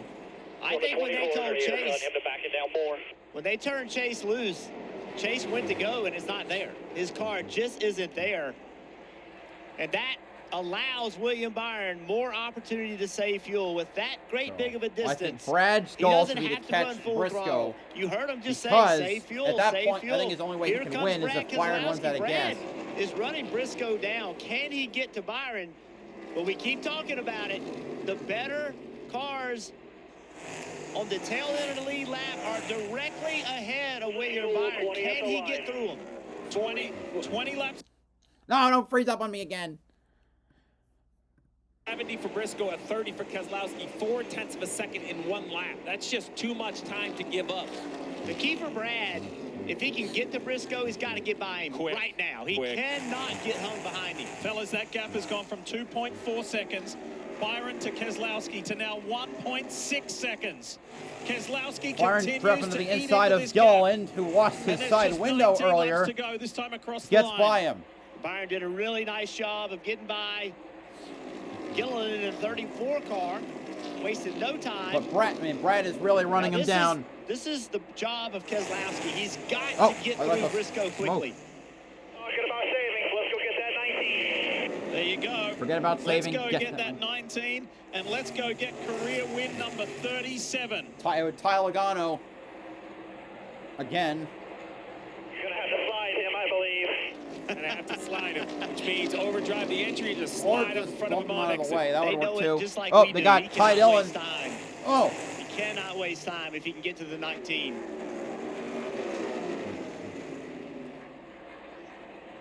And this lap tracker, it's been pretty easy for Byron. It's going to get harder if he gets all the way up to, say, the 88 and the 4. Wow. Okay, there we go. If Keselowski were to win and confirm a spot in the playoffs, it would come with mixed feelings because he would bounce out one of his teammates and employees, Chris Buescher. But then there's still 3 races to go until the playoffs start. Well, let me flip it. William Byron. You know, we talk about how great the year has been because he did kick it off by winning the Great American Race. He went to Victory Lane and Daytona 500, but it's been a drought. Dominated the Coke 600. I mean, dominated for Ross Chastain to take it away at the final run. Dominated at Darlington for a bad pit decision to get him behind in the last green flag cycle. So I know it's been a good year for the 24, but I think this team needs a shot in the arm. I think a win is just what they're looking for. Keep saving like you are. The other 15 to go. If you're Brad Keselowski, is if you can get by the 19, and the same for Briscoe, if you can keep Keselowski behind you. But Byron can't get by. If the 24 runs out, you're the winner. So you have to assume, both of those guys have to assume that you are racing for the win for that second position right now. 8% of fuel left with 14 laps to go for William Byron. He just said, in the face of running out of gas last weekend at Indy, like Steve said, he said this week, this team is unreal. We don't know the word quit. We know we're going to the playoffs, but we're not content with that. We want to keep excelling. And there's Rudy Fugel, the man you've been hearing on the radio. Nerves high, pressure cooker situation. 13 laps to go. Next up is Shane Van Gisbergen. Keep saving the call again.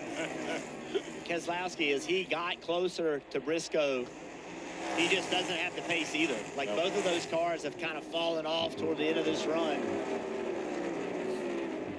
But to your point, Steve, when you get these races where you may be courting tires, you can lose a ton of time in a few laps if you do start to court the tires. So none of these guys are out Byron of the gets around SVG. We've seen these guys are on the razor's edge of grip. I mean, we've seen other unbelievable race car drivers. Busch wrecked in practice. Denny's had 2 or 3 moments all day long. So, you know, it's anything but a Sunday drive. These guys are absolutely just wheeling these things. And think about this, big picture-wise for Brad Keselowski. Since going over and taking an ownership stake in RFK, he Wait, the has leaderboard helped froze. with Never what mind, he's it's learned back in to the normal. sport. His years at Penske, and he's made changes within that organization. All right, so for here's him the to be other behind the caution. wheel, Jeff, at a team that you drove for, 11 for laps him to be go. there and I be have no fighting idea. with the likes of I Hendrick can't even tell Motorsports and Joe Gibbs if Racing, we're going to make what it or a not. massive Getting around compliment Gase that again. This is what they've been building toward. A lot of changes over the last several years.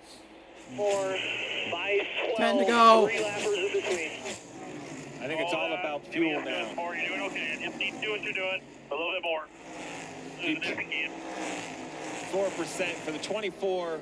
I think it would take a mistake or a big save to reel the 19 in, but do they have enough fuel? Can they make it? This is hard in the mouth stuff.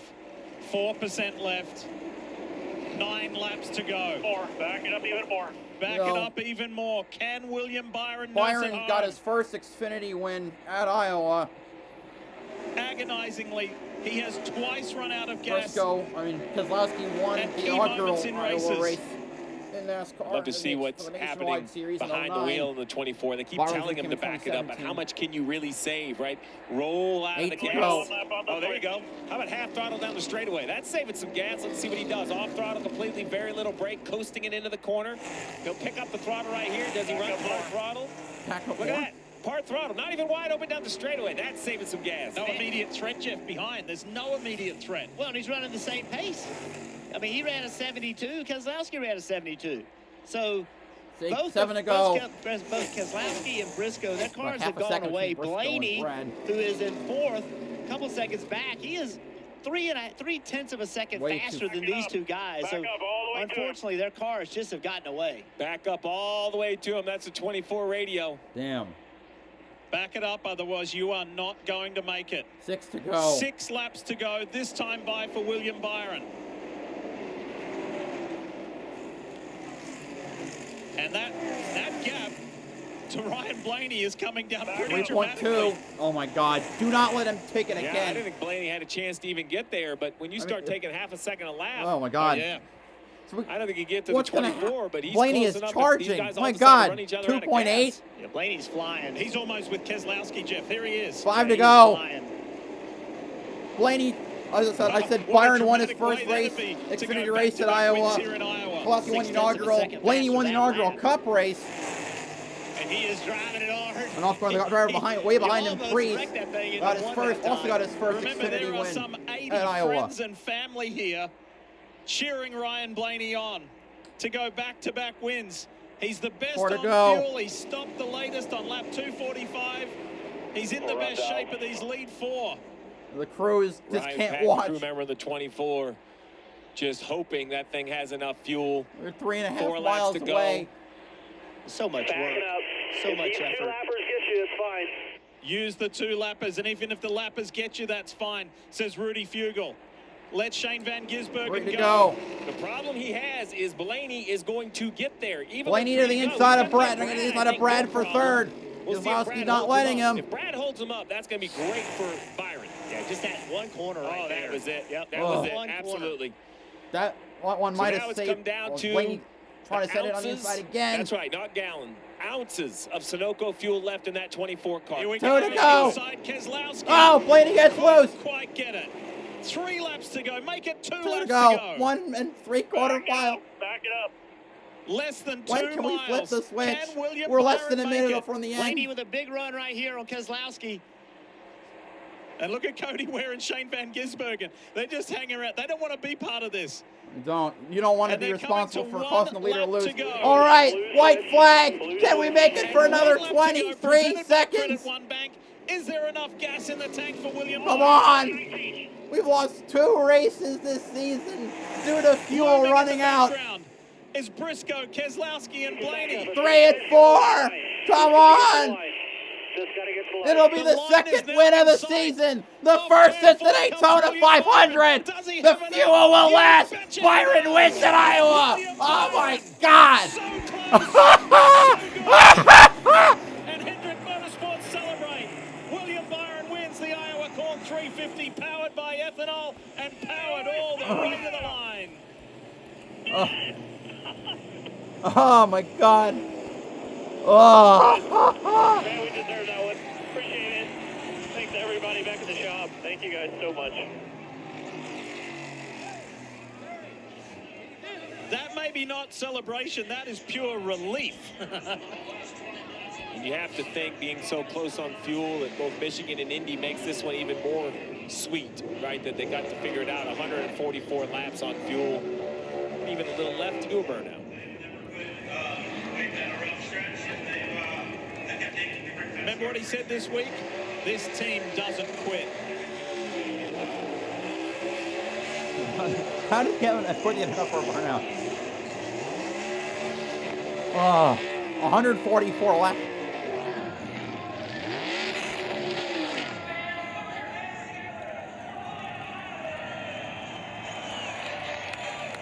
Oh,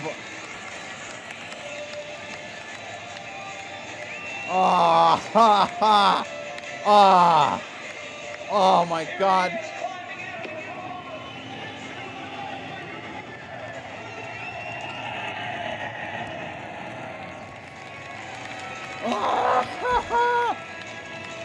It's the second race in a row, one on fuel mileage.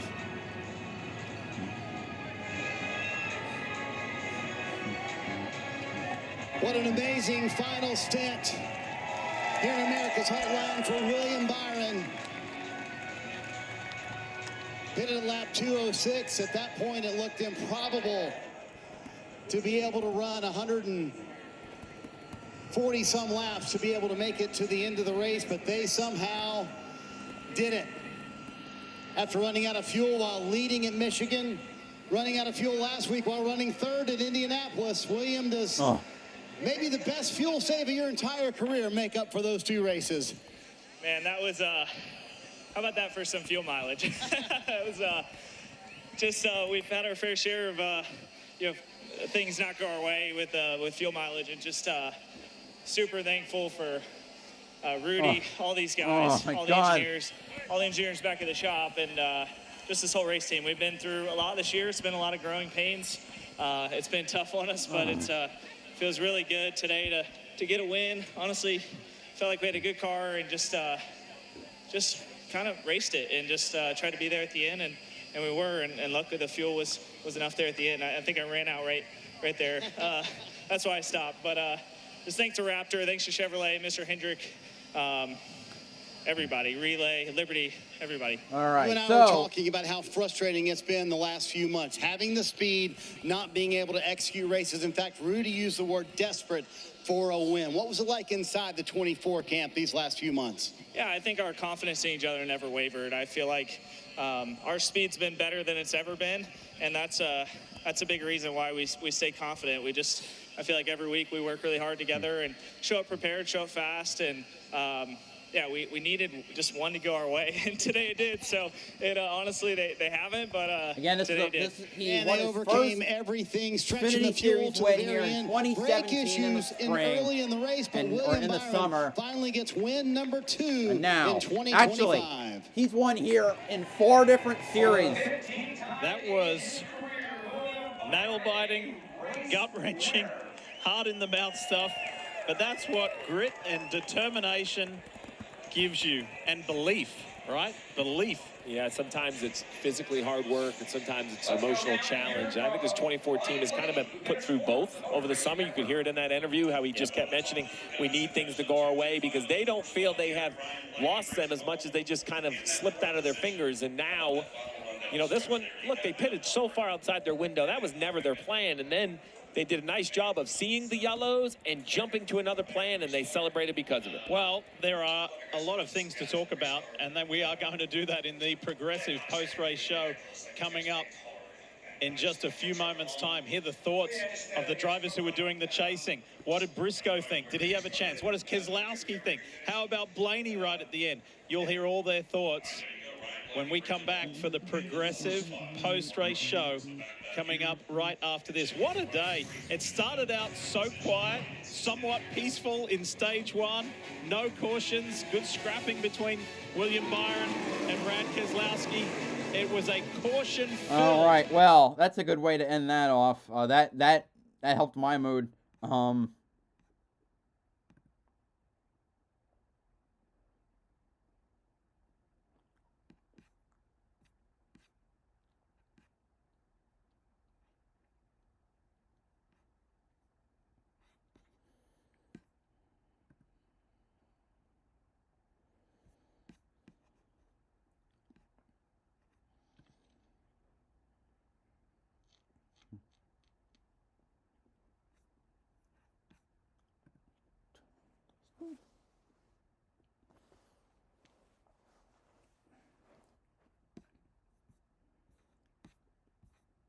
Anyway, so next week we have, what am I gonna say? Next week is the Watkins Glen. So ARCA Trucks, all 4 series, ARCA Trucks Xfinity Cup.